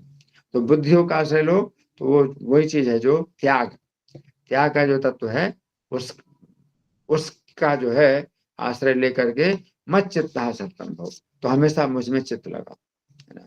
तो संन्यास की विधि में वो ध्यान करता है और ध्यान में जो है बहुत कठिनाई से जो है उसको ध्यान की विधि अपनानी पड़ती है क्योंकि उस ध्यान की विधि में एकांत में रहना है। लेकिन यहाँ पर भगवान में अगर चित्त लगाना है तो भगवान में चित्त लगाने का एक बड़ा अच्छा उपाय है कि आपको ध्यान नहीं करना पड़ेगा, आप नाम लेते हैं तो नाम की शब्द ध्वनि आप सुनते हैं, नाम की शब्द ध्वनि आप मुंह से बोल रहे हैं। तो इस तरह से जो है भगवान में आप चित्त लगा सकते हैं बिना एकांत में ध्यान किए। एकांत में ध्यान करने के बिना भी आप जो है भगवान में चित्त बना सकते हैं। भगवान कहते हैं उसमें अगर चित्त लगाओगे तो समस्त कठिनाइयों से पार हो जाओगे। यदि अहंकार माश्रित नहीं हो स्थिति मन से, अगर अहंकार का आश्रय लेकर के तुम मानते हो कि मैं युद्ध नहीं करूंगा है ना, तो ये त्याग का ही तत्व है, जिसमें कि भगवान बताते हैं कि अपने जो स्वाभाविक कर्म है, जिस वर्ण के जो स्वाभाविक कर्म है तो आप जिस वर्ण के हैं आप उस कर्म को करो। तो भगवान कहते हैं कि अगर तुम अहंकार के कारण तुम सोचते हो कि मैं युद्ध नहीं करूंगा है ना, तो तुम्हारा ये निश्चय मिथ्या है, क्योंकि प्रकृति तुमको लगा देगी है ना। तो प्रकृति जो है जो क्षत्रिय का स्वभाव है वो तुमको इस कर्म में लगा देगी है ना। कर तुम ऐसे जन्म मोहात कर से बसोगत, मोह के कारण तुम नहीं करना चाहते है ना। मोह के कारण क्या कि मैं बहुत अच्छा हूँ, मैं युद्ध नहीं करूंगा मुझे राज्य नहीं चाहिए, मुझे विजय नहीं चाहिए, मुझे भोग नहीं चाहिए। तो तुम्हारा ये अहंकार है कि तुम ऐसा सोचते हो कि मैं युद्ध नहीं करूंगा, मैं क्यों युद्ध करूं, मुझे राज्य नहीं चाहिए, भोग नहीं। तो क्षत्रिय का स्वभाव है युद्ध चापे प्लानम, युद्ध से नहीं भागना।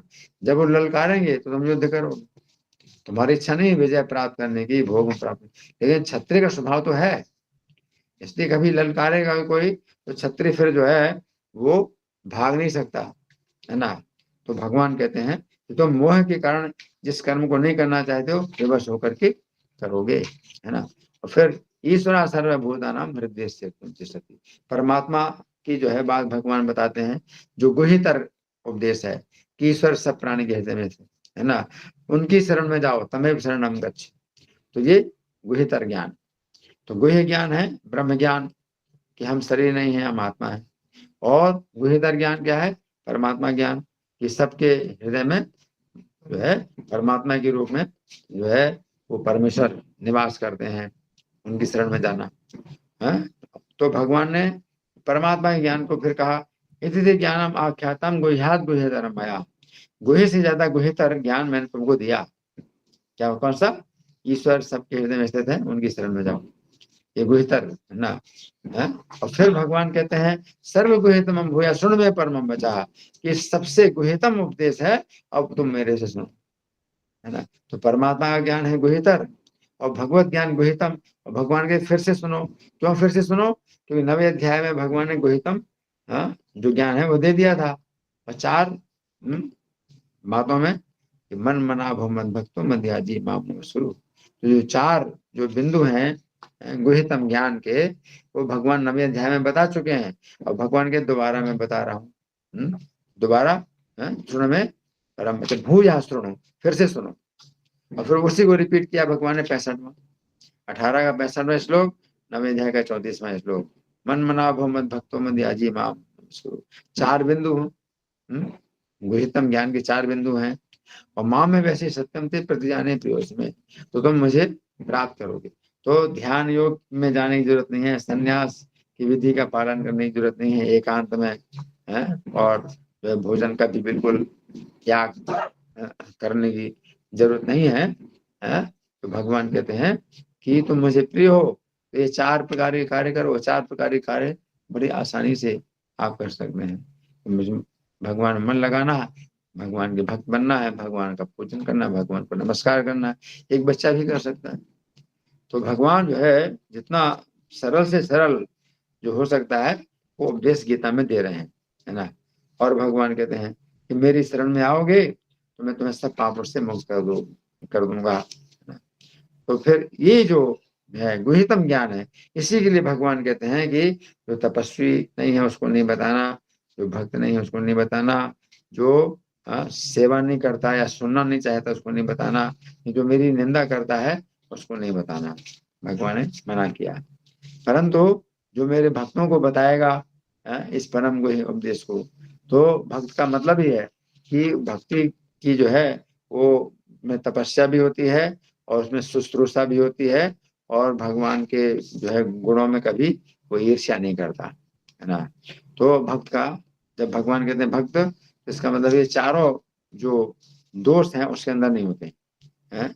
पहला दोष क्या है कि तपस्वी नहीं है, दूसरा दोष भक्त नहीं है, तीसरा दोष सुनना नहीं चाहता, और चौथा दोष भगवान की निंदा करता है।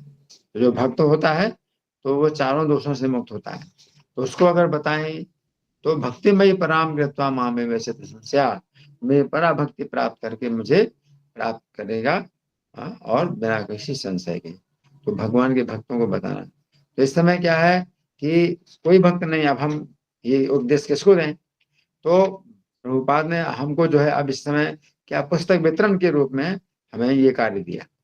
तो जो भक्त नहीं है हम उनको भी भगवान का संदेश दे सकते हैं पुस्तक के रूप में। भगवान ने मना किया कि संदेश नहीं देना जो तपस्वी नहीं है, जो भक्त नहीं है, और जो सेवा नहीं करना चाहते और जो भगवान की निंदा करते हैं। तो भगवान ने मना किया और मेरे भक्तों को कोई बताए, भगवान के भक्त तो कोई है ही नहीं, हम फिर क्या करें? अभी पुस्तक वितरण के रूप में क्या है कि ऐसे लोगों को भी जो भक्त नहीं है और समय उनमें सब प्रकार के दोष हैं, पुस्तक के रूप में हम ज्ञान दे सकते। भगवान ने मना किया बताने के लिए, और ये जो भगवान उपदेश जब दे रहे हैं तो पुस्तकों की छपाई उस समय होती नहीं थी। अब चूंकि पुस्तकों की छपाई शुरू हो गई तो पुस्तकों के रूप में जो है हम जो ज्ञान का उपदेश देंगे, तो हमारे आचार्य लोग जो है अब बताते हैं कि इसमें जो है कोई मनाही नहीं है, जो भगवान ने बताने के लिए मना किया। क्यों बताने के लिए मना किया? वो सुनना नहीं चाहता और वो जो है निंदा करे। हमने पुस्तक के रूप में दिया तो पुस्तक वो खोलेगा, कभी नहीं खोलेगा, कभी थोड़ा खोलेगा, थोड़ा, और उसका जो आसुरी भाव है, निंदा करने का भाव है, वो घटता जाएगा और वो जो है शुद्ध होता जाएगा। तो पुस्तक के रूप में वो चीज ऐसी नहीं है कि भाई वो सुनना नहीं चाहता और आप बता रहे हैं। अगर वो नहीं पढ़ना चाहता तो नहीं पढ़ेगा, और पढ़ना चाहे तो पढ़ेगा। तो इसमें उसकी पूरी जो है छूट रहती है, तो पुस्तक के रूप में हम किसी को दे सकते हैं।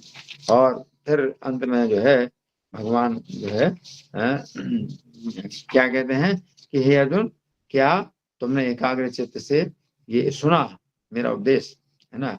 तो फिर अर्जुन ने स्वीकार किया, मेरा मोह नष्ट हुआ और मैं संदेह रहित है अब जो है स्थित हो गया हूँ और आपके वचन का पालन करूंगा। और फिर अंत में संजय जो है इस संवाद का जो है अनुभव बताते हैं कि मुझे इतना जो है अनुभव हो रहा है, मुझे कैसा अनुभव हो रहा है कि विस्मयों में महान राजन हिस्सा चा पुनः पुनः, मुझे विस्मय हो रहा है और मैं बार बार हर्षित होता हूँ, है ना। और अंत में होता है संजय का निर्णय, अंतिम निर्णय। यत्र योगेश्वरः कृष्णो यत्र पार्थो धनुर्धरः तत् शरीर विजयो भूतिर ध्रुवा नीतिर्मतिर्मम है।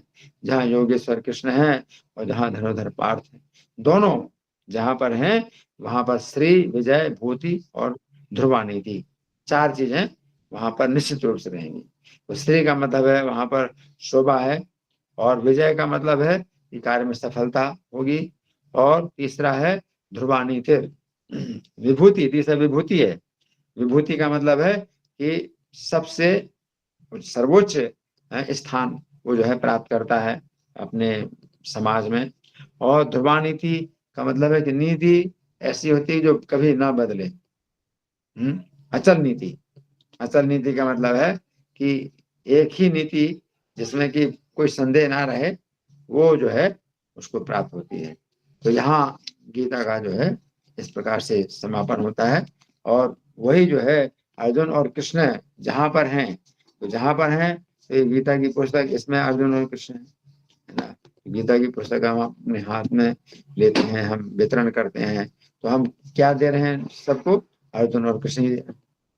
अर्जुन कृष्ण अगर हम दे रहे हैं पुस्तक के रूप में, तो उनकी भी जो है क्या होगी? रक्षा होगी, उनकी भी रक्षा होगी। तो गीता की पुस्तक का जो है वितरण करना सबसे ज्यादा क्या है, अपने लिए भी रक्षा है इसमें, और जिसको देते हैं उसकी भी रक्षा होगी। इस तरह से हमने गीता के 18 अध्यायों की चर्चा की, सवेरे 9 अध्याय और शाम को जो अंतिम 9 अध्याय हैं उनकी चर्चा की। तो अब हमारे पास कितना समय है? आप लोगों की ओर से कोई प्रश्न है या क्या करना है? प्रश्न करना है, चर्चा करना है, या समय नहीं है? हरि बोल। जी, हरे कृष्ण प्रभु जी। थैंक यू प्रभु जी, बहुत सुंदर व्याख्या आपने किया। प्रभु जी कुछ प्रश्न ले सकते हैं प्रभु जी, कुछ समय हम लोग 10 मिनट के लिए ले सकते हैं। तो डिवोटीज आप में से किन्हीं कोई प्रश्न है तो आप अपना हैंड रेज कर सकते हैं और चैट बॉक्स में डाल सकते हैं, बारी बारी से हम लोग प्रश्न ले सकते हैं।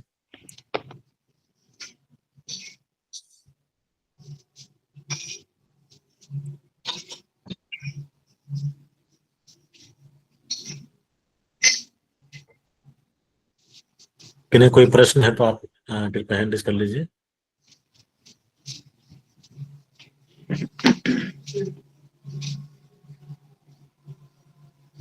अंजू माता जी आप पूछ सकते हैं। मैं प्रश्न करूं? हरे कृष्ण। हाँ हरे बोलिए। हरे कृष्णा प्रभु जी, दंडवत प्रणाम। थैंक यू सो मच प्रभु जी। प्रभु जी अभी मतलब जो जिसपे भी बताया था कि मतलब जो 4 भगवान ने जो ये वाले श्लोक में 2 बार जो श्लोक दिया है 9वें अध्याय में और 18वें अध्याय में, मन मना भगवत, उसमें जो 4 बातें बताई हैं, मतलब एक तो कि भगवान का भक्त बनो, मुझमें मन लगाओ और मुझे नमस्कार करो। प्रभु जी जो तीसरी बात है वो मतलब मैं पता नहीं सुन नहीं पाई, समझ में नहीं आई, मैं उसको बार बार रिकॉल करी, वो मुझे याद नहीं आ रहा प्रभु जी, वो पूछ। अच्छा, हाँ जी। हाँ तो पहली बात है मन मनाभो, मेरे मुझमें मन को लगाना। और दूसरी बात है मत भक्तो, मेरे भक्त बनो। तीसरी बात है मद याजी। मद याजी का मतलब मेरे पूजन करने वाले। याजी का मतलब होता है पूजन करने वाला। तो बनो, भगवान कहते भाव, मद याजी भाव। पहला है मन मना भाव, मुझमें मन वाले बनो। फिर दूसरा मद भक्तो भाव, मेरे भक्त बनो। फिर तीसरा मदयाजी भाव, मेरे पूजा करने वाले बनो। फिर चौथा है माम नमस्कुरु, मुझे नमस्कार करो। तो 3 बात में भाव आता है कि तुम बनो, और चौथी बात में होता है करो, नमस्कार करो, मुझे नमस्कार करो, है ना। तो ये 4 बातें हैं जो कि मतलब हमारे लिए बिल्कुल आसान है, जो कि हमारे दैनिक जीवन में हम कर सकते हैं। तो भगवान गीता की जो शिक्षा है वो बड़ी आसानी से हमें दे रहे हैं। ठीक है माता? ठीक है प्रभु जी, ठीक है प्रभु जी। पर मतलब जो भक्त बनो वाला है, तो ये सारी चीजें तो भक्त में ही आ जाती है ना। भक्त कौन होगा? जो भगवान की पूजा करेगा या भगवान में मन लगाएगा, तो वही तो भक्त हो जाएगा, है ना। अच्छा प्रश्न है आपका कि वैसे तो ये जो भक्त है तो उसमें भगवान को नमस्कार करना और ये पूजा करना सब कुछ आ जाती हैं। लेकिन अगर हम भगवान जो जब अलग अलग बतला रहे हैं तो फिर हमें अंतर भी देखना पड़ेगा कि क्या अंतर है ना। तो जब हमें कुछ अंतर देखना पड़ेगा तो फिर हमें विचार करना पड़ेगा कि चार जो कार्य हैं उनमें कुछ अंतर है। तो सबसे पहला कार्य भगवान बताते हैं मन मना भव, कि मुझ में आप मन वाले बनो। तो मन लगाना है कृष्ण में। तो अब जैसे हरे कृष्ण मंत्र का आप जाप करते हैं तो आप मन लगाते हैं, नाम में मन लगाते हैं, तो अभी आप भक्त नहीं बने, लेकिन भक्ति आपकी बिल्कुल नहीं है और आप केवल ये एक प्रकार से मशीन की तरह आप जो है नाम ले रहे हैं, है ना। तो ये जो नाम है आपको शुद्ध करता है। तो जो प्रारंभिक जो मतलब कार्य है वो हम भक्ति के धरातल पर तो नहीं आए हैं, लेकिन एक जो है तपस्या समझ लो कि आप जो है ये कर रहे हैं कि आप नाम का जप कर रहे हैं। तो ये मतलब मन आपका लगा हुआ है भगवान में, लेकिन वो भक्ति शुरू नहीं हुई। लेकिन ये जो नाम है ये जो है क्या है कि आपके चेतना को पवित्र करेगा। और जब चेतना पवित्र होगी तो फिर आप भक्ति के धरातल पर आएंगे। तो श्रद्धा है, तो सबसे पहले श्रद्धा का धरातल है कि आप श्रद्धा के धरातल पर आएंगे कि आपकी श्रद्धा होगी, विश्वास होगा कि शास्त्र के जो वचन हैं ये जो है मेरे लिए कल्याणकारी है ना। तो भक्ति का जो पहला धरातल है वो श्रद्धा का होता है कि आप श्रद्धा के धरातल पर आएंगे। भगवान कहते हैं मन मनाभो मद भक्तो, है ना। और इसके बाद फिर मदयाजी। तो मदयाजी का मतलब है कि मेरी पूजा करना। तो भगवान की पूजा करने का मतलब ये भी है कि जैसे साधु संग, अब आप साधु संग में आ गए, है ना। तो पहले आप नाम जप कर रहे हैं, है ना, उसमें आप जो है अभी भक्ति में के धरातल पर बिल्कुल नहीं है। ये फिर उस श्रद्धा में आए तो आप समझो कि आप भक्ति के धरातल पर आ गए, कि आपको श्रद्धा पैदा हो गई कि शास्त्र कहते हैं श्री कृष्ण ही पुरुषोत्तम है, हमें उनकी शरण लेनी चाहिए। तो ये श्रद्धा का धरातल हो गया। तो ये आप इसको समझो कि आप भक्ति के धरातल पर आ गए। फिर अब भक्ति श्रद्धा के भक्ति से ऊपर आप साधु संघ के धरातल पर आए तो मध्याजी, तो मेरा पूजा करने वाले। तो भक्ति का धरातल तो ये हो गया आपका उसमें श्रद्धा में भी। लेकिन आप और आगे बढ़े तो भक्ति के दूसरे धरातल पर आ गए, साधु संघ के धरातल पर आ गए। तो भगवान के मध्याजी कि मेरी पूजा करो। तो भगवान की पूजा किस तरह से, अगर आप भक्तों के संग में रह करके अगर आप सुनते हैं भगवान के बारे में और पूछते हैं तो ये भगवान की पूजा ज्ञान यज्ञ के द्वारा होती है। भगवान कहते हैं ज्ञान यज्ञ के द्वारा वो मेरी पूजा करेंगे जो अध्ययन करेंगे। तो साधु संग का मतलब है आप अध्ययन कर रहे हैं, आप श्रवण कर रहे हैं, सुनते हैं, प्रश्न करते हैं। तो साधु संग में आपकी जो है वो एक तरह से पूजा की जो है स्थिति आ गई आपकी। उसको भगवान साधु संग को ही भगवान कह रहे हैं कि मेरे पूजा करने वाले बनो, है ना। इसके बाद फिर माम नमस्कुरु। अब साधु संग के बाद क्या है, भजन क्रिया। तो भजन क्रिया में क्या है कि आप जो है अपना जो अभिमान है वो छोड़ करके और जो है भजन के कार्य में आप लग जाते हैं, जो इस साधु और गुरु के द्वारा जो बताए गए नियम है उनका पालन करते हैं। तो वो नमस्कार एक प्रकार से हो गया कि आप झुक गए, है ना। तो अपने अपने अहंकार को छोड़ करके अब आप जो है मतलब जो आपका मन नहीं चाहता तो भी आप जो है उसको कर रहे हैं, अपने मन को मार करके भी आप जो है नियमों का पालन कर रहे हैं, भजन क्रिया कर रहे हैं। तो वो नमस्कार जैसा हो गया, है ना। अब जैसे मन है तो वो जो है नहीं कहता कि रोज रोज मंगल आरती में जाओ, जाड़ा लग रहा है नहीं उठना है ना। लेकिन अब आप जो है मन को मार करके और आप जब स्नान करते हैं और मंगल आरती में जाते हैं तो एक प्रकार से आपने अपने मन को क्या किया, आपने दबाया, मन को मारा। तो एक प्रकार का नमस्कार हो गया ना, है? कि आपने जो है मतलब अपना सिर झुका लिया, अपने मन को झुका दिया भगवान के चरणों में। तो वो भजन क्रिया का धरातल। तो आप ये समझ लीजिए कि जब भगवान कहते मुझे मन लगाओ तो भक्ति का धरातल नहीं है वो, आप नाम ले रहे हैं, है ना, संख्या पूर्वक नाम ले रहे हैं तो संख्या की केवल आप चिंता कर रहे हैं, कहीं वो शुद्धिकरण होता है उससे। बिना श्रद्धा के भी नाम लेते हैं तो भी शुद्धिकरण होता है।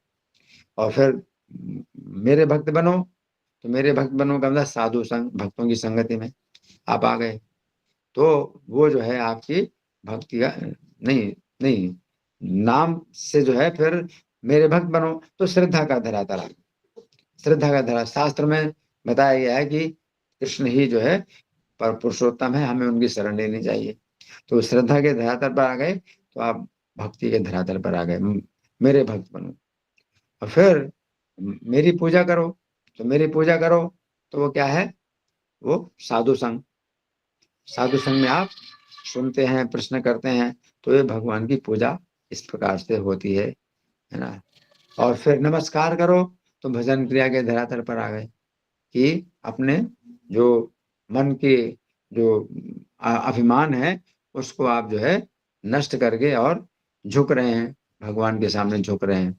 तो नमस्कार का मतलब नमन, नमन का मतलब है झुकना। तो आप जो झुका रहे हैं अपने मन को, अपने शरीर को झुका रहे हैं और भगवान के भजन में लगे हैं, तो नमस्कार का मतलब फिर ये हो। तो इस तरह से भी इसको समझा जा सकता है। ठीक है माता जी, हरि। ठीक है प्रभु जी। हरे कृष्णा प्रभु, थैंक यू सो मच प्रभु जी। हरे कृष्णा। तेजस्विनी माता जी आप अनम्यूट कर सकते हैं। हरे कृष्ण प्रभु जी, दंड प्रणाम। प्रभु जी बहुत ही सुंदर आपने व्याख्या की।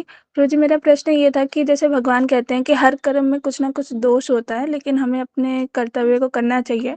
तो जैसे कि अगर कोई वैश्य है जो कि मतलब पैसे कमाने के लिए झूठ बोलता है या मांस बेचता है, तो क्या प्रभु जी उसे फिर वो कर्म नहीं लगता?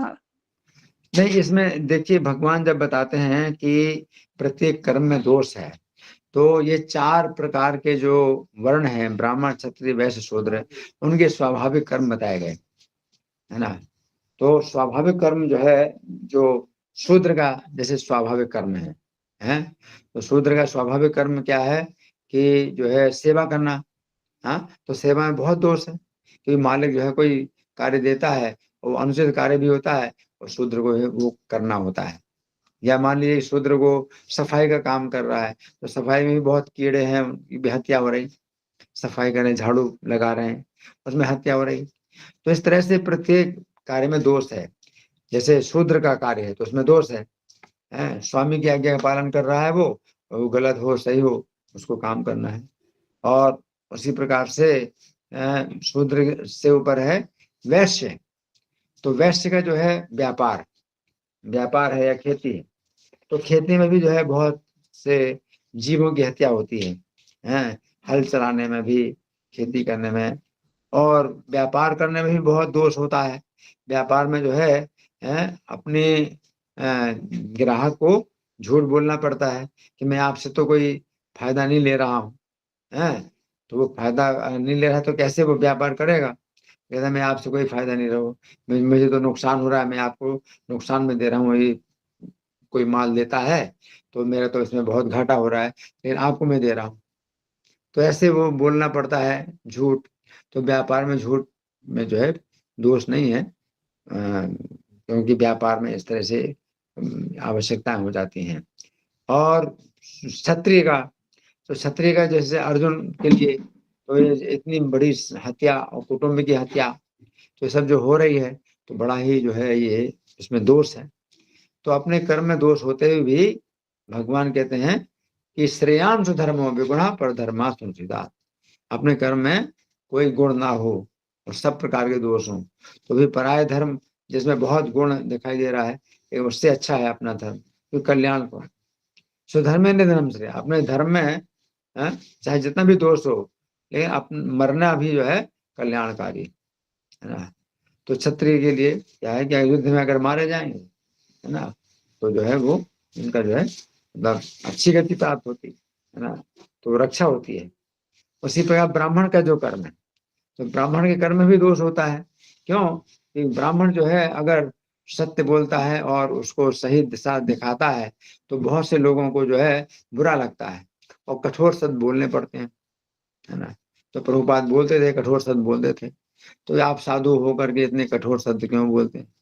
तो दोष तो है, तो दोष तो है, अप्रिय बातें होती हैं उसमें उपदेश में और बोलना पड़ता है ना, निंदा होती है, हमें करना पड़ता है निंदा। तो इसमें जो है ब्राह्मण के कर्म में भी जो है दोष, है ना। तो कोई क्षत्रिय कहेगा भाई हमें क्षत्रिय का कर्म नहीं करना, मैं तो ब्राह्मण का कर्म करूंगा, ये क्षत्रिय का स्वभाव है उसका, क्षत्रिय का स्वभाव, तो उसमें जो है उसको दोष नहीं लगेगा कि वो युद्ध में मारकाट कर रहा है। ब्राह्मण का स्वभाव है, तो ब्राह्मण का स्वभाव है तो वो जो है अज्ञान को काटेगा ही, और वो जो है लोगों को शिकायत हो तो उसमें उसको दोष नहीं लगता। शूद्र का स्वभाव भी है सेवा करना, तो सेवा करना आगे आदेश मिला तो वो कार्य करेगा, तो उसमें कोई भी दोष हो तो शूद्र का स्वभाव। तो भगवान ये बताते हैं कि जो उसमें कहा कि सदोषम अपनाते, सहजम कर्म कौनते सदोषम अपनाते, जो सहज कर्म है उसमें दोष होते हुए नहीं त्यागना चाहिए, है ना। तो उसी को ही भगवान कहते हैं, 2 बार श्लोक आता है, स्त्रियान स्वधर्मो विगुणः पर धनवान सुनता है, कि अपना स्वधर्म में कोई गुण ना हो या सब दोष हो तो भी जो है पराय धर्म में चाहे जितने गुण हो वो अपना स्वधर्म ही जो है श्रेयान यानी कल्याणकारी, है ना। तो जी ये जो है 4 प्रकार के वर्णों की बात है, वो स्वाभाविक जो होते हैं। अभी कलयुग में वो जो 4 प्रकार के वर्णों की व्यवस्था है ही नहीं है, क्योंकि जो राजा लोग होते हैं वो जब प्रजा का पालन करते हैं तो चारों वर्णों की आजीविका की उनको चिंता नहीं होती है, तो आजीविका जो है राजा के द्वारा मिलती है। तो ब्राह्मण क्षत्रिय वैश्य शूद्र को जो है फिर मौका मिलता है कि वो अपने स्वाभाविक कर्म करें। लेकिन जब आजीविका ही नहीं मिल रही है किसी को, तो अपनी आजीविका के लिए काम कर रहा, हर कोई काम कर रहा आजीविका के लिए, तो ब्राह्मण क्षत्रिय वैश्य शूद्र के जो स्वभाव हैं उस तरह से दब जाते हैं, क्योंकि अभी आपत्ति काल में तो जो है कोई व्यक्ति कोई भी काम करेगा, तो वो आपत्ति काल, तो कलयुग में चूंकि आपत्ति काल है, हर व्यक्ति विपत्ति में है और आजीविका के लिए उसको करना पड़ता है काम, इसलिए उसका जो स्वाभाविक जो अपने कर्म है वो निखर नहीं पाते, है ना। तो अभी तो क्या है, कलयुग में भक्ति ही एकमात्र है, उपाय है, और कि आप नाम लीजिए, हरे नाम हरे नाम हरे नाम है केवलम, ये केवल हरि नाम केवल हरि नाम केवल हरि नाम, चलो नास्ते नास्ते नास्ते गति, अन्यथा गति नहीं है नहीं है नहीं। तो हरि नाम से शुरू हो, हरि नाम से ही शुरू करना है, और हरि नाम से जब आप शुद्ध होते हैं और भगवान की तरफ से आपको जो है आजीविका की कोई चिंता नहीं होती है, तो फिर अपना स्वभाव फिर आपका प्रकट होता है कि आप किस स्वभाव के हैं। तो प्रभुपाद का ये भी मतलब एक कार्यक्रम था कि 4 वर्णों की स्थापना करना, है ना, जो कार्य जो है प्रभुपाद नहीं कर पाए, लेकिन उनका ये भी लक्ष्य था। तो जो भक्त लोग होते हैं तो उनको जब आजीविका की चिंता नहीं होती है, तो उन भक्तों में फिर जो है वो ब्राह्मण क्षत्रिय वैश्य शूद्र के जो स्वाभाविक कर्म है वो फिर जो है प्रकट होते हैं। तो भक्ति में भी जो है वो इस तरह के कर्म प्रकट होते हैं, और फिर आगे चलकर तीनों गुणों से ऊपर उठ जाते हैं, तो ब्राह्मण से भी ऊपर वो वैष्णव हो जाता है, ब्राह्मण से भी ऊपर होता है, तो वो फिर किसी भी वर्ण का कर्म कर सकता है, वो फिर उसका जो है वो कर्म नहीं माना जाता, वो फिर भक्ति हो जाती है। वो भक्त जो है 4 वर्णों से ऊपर उठ जाता है, चारों वर्णों से ऊपर उठ जाता है, 3 गुणों से ऊपर उठ जाता है, तो ब्राह्मण से ऊपर उठ जाता है। ठीक है माता जी प्रभु जी, धन्यवाद प्रभु जी। हरे कृष्ण। हरे कृष्णा। थैंक यू प्रभु जी, बहुत सुंदर, इतना सुंदर हम लोग को बताने के लिए पूरा गीता का समरी, पूरे 18 अध्याय का, 9 अध्याय सुबह 9 अध्याय शाम में, और हमारे इतने सारे प्रश्नों का उत्तर देने के लिए इतने अच्छे से। प्रभु जी आप जो बुक है प्रभु जी श्री भगवान ने कहा, प्रभु जी उसको कैसे, जो ऑनलाइन डिवोटी है कैसे उसको ले सकते हैं, मंगा सकते हैं, थोड़ा बताइए प्रभु जी इसके बारे में। हाँ, हमारे प्रद्युम्न प्रिया प्रभु हैं, वो आपको बताएंगे, आप लोग सुनिए। हरे कृष्ण। तो मेरा फोन नंबर, अगर आप आवाज आ रही है आपको? जी प्रभु जी आ रही है। हाँ, अगर मेरा फोन नंबर आप सबको शेयर कर सकते हैं तो वो मैं QR कोड भेजूंगा, उसमें पैसा भेजेंगे, और एक पुस्तक लगभग 150 की और 200 के आसपास पड़ेगी, और 1900 रुपये का सेट पड़ेगा 22 किताबों का। और पोस्ट कराने के चार्ज सहित उसमें कुछ और भी किताबें दी जाएंगी, लगभग 25 किताबें होंगी पूरे सेट के साथ, तो वो आपको 2500 का पड़ेगा। ठीक है प्रभु? जी प्रभु जी। हाँ, तो मैं QR कोड भेजूंगा, फिर आप लोग एड्रेस भेजेंगे जिसको भी लेना हो। गीता जयंती के अवसर पे जरूर लेना चाहिए। और ये पुस्तक बहुत इमेजिंग बुक है। ये तो सौभाग्य की बात, जिसके पास सौभाग्य होगा तो पढ़ पाएगा इस जीवन काल में अपनी पुस्तक, क्योंकि ये बहुत ही इसकी सभी के द्वारा सराहना हुई है, नीचे से लेके ऊपर तक, और बाहर के लोगों ने भी इसको सराहा है कि बहुत इमेजिंग कार्य हुआ गीता के ऊपर। तो प्रभु जी ने बहुत मेहनत करके सबों के लिए कार्य किया, और ये प्रभुपाद की पुस्तक ही है। आप देखेंगे प्रभु जी के मैगजीन में आते हैं ना, बैक टू गॉड हेड में, इसमें भगवत दर्शन पत्रिका में जी प्रभु जी। श्री भगवान ने कहा से लास्ट में आर्टिकल होता है, 3 पेज से, सीमित जगह होने के कारण इतना देते हैं। पुस्तक के रूप में लें बहुत विस्तार में उसमें बताया गया है। तो ये प्रभुपाद की भगवत दर्शन जो पत्रिका का है, इस तरह से जो प्रभु जी की जो बुक है वो भी प्रभुपाद की ही बुक है, इसमें कोई भ्रम की कोई बात ही नहीं है ऐसी। और बहुत सुंदर व्याख्या करी है जो प्रभुपाद ने प्रभु जी के लिए ही छोड़ी थी कि ये कार्य हो, क्योंकि प्रभुपाद जी के पास बहुत सारे काम थे, तो उन्होंने जो दिया वो अद्भुत है। तो भक्त बने उससे बनते जाएंगे। प्रभु जी ने दिया है तो भक्तों को गीता का रस प्राप्त हो, अच्छे से समझ में आए। कि प्रभु जी इसके गीता के ज्वलंत उदाहरण है, क्योंकि प्रभु जी की इतनी चाहत रहती है कि हमेशा प्रभु जी गीता की भी क्लास में बैठते हैं, कभी भी मिस नहीं करते। अगर मंदिर में ऐसे एकमात्र अगर देखा तो पूरे इस्कॉन में ऐसे वैष्णव अगर कोई है तो गीता मित्र को। तो अगर भगवान उनको बुद्धि नहीं देंगे इस कार्य को करने की तो फिर किसको देंगे? तो ये अपना सौभाग्य की बात है कि अगर हम इसको पढ़ पाए। और इससे बहुत प्रचार कार्य में भी सबको हेल्प मिलती है, लेक्चर भी देते हैं। तो आप मेरा फोन नंबर शेयर कर दीजिए, और जो भी लेना चाहें तो मुझसे संपर्क कर सकते हैं। ठीक है जी प्रभु जी।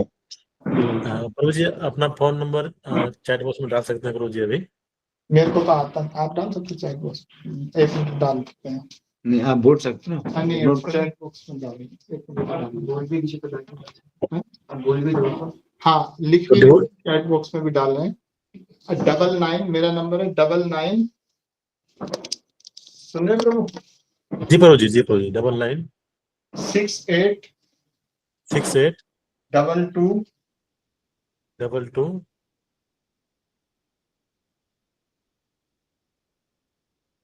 996822 प्रभु जी।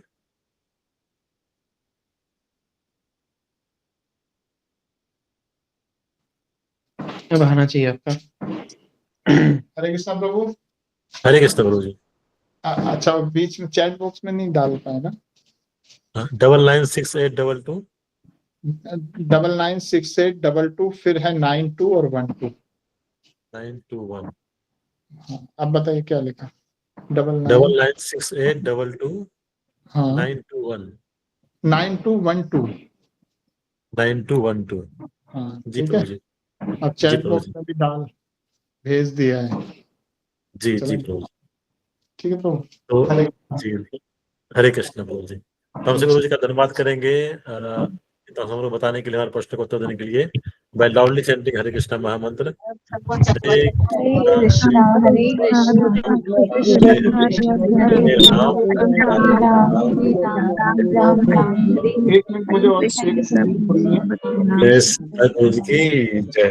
जय। एक मिनट हरि बोल। ये इंग्लिश में भी बुक है, हरे कृष्णा हरि बोल। जी प्रभु जी। ये इंग्लिश में भी बुक है, और फर्स्ट अध्याय इंग्लिश में भी आया है, और हिंदी में 22 खंडों में पूरी गीता को समझाया है। तो जो शुरू की किताब है डीलक्स में बहुत अच्छी प्रिंट है उसका, मतलब 200 रुपए से भी ज्यादा की उसकी वो है पुस्तक, जो 200 रुपए में दी जाएगी। आप फर्स्ट वाली उसमें कवर पेज और बहुत ही सुंदर तरीके से उसको बनाया है। ठीक है, हरे कृष्णा। जी प्रभु जी। इसलिए थैंक यू प्रभु जी। हरे कृष्णा। हरे कृष्ण हरे कृष्ण। हरे कृष्ण। डीलक्स जगत गुरु शिला प्रभुपाद की जय। जय। समवेत गौर भक्त की जय। निताय निताय गौर प्रेमानंदे हरि हरि बोल। Thank you devotees. Hare Krishna, धन्यवाद। प्रभु जी दंडवत प्रणाम। कृष्णा दंडवत प्रणाम प्रभु जी।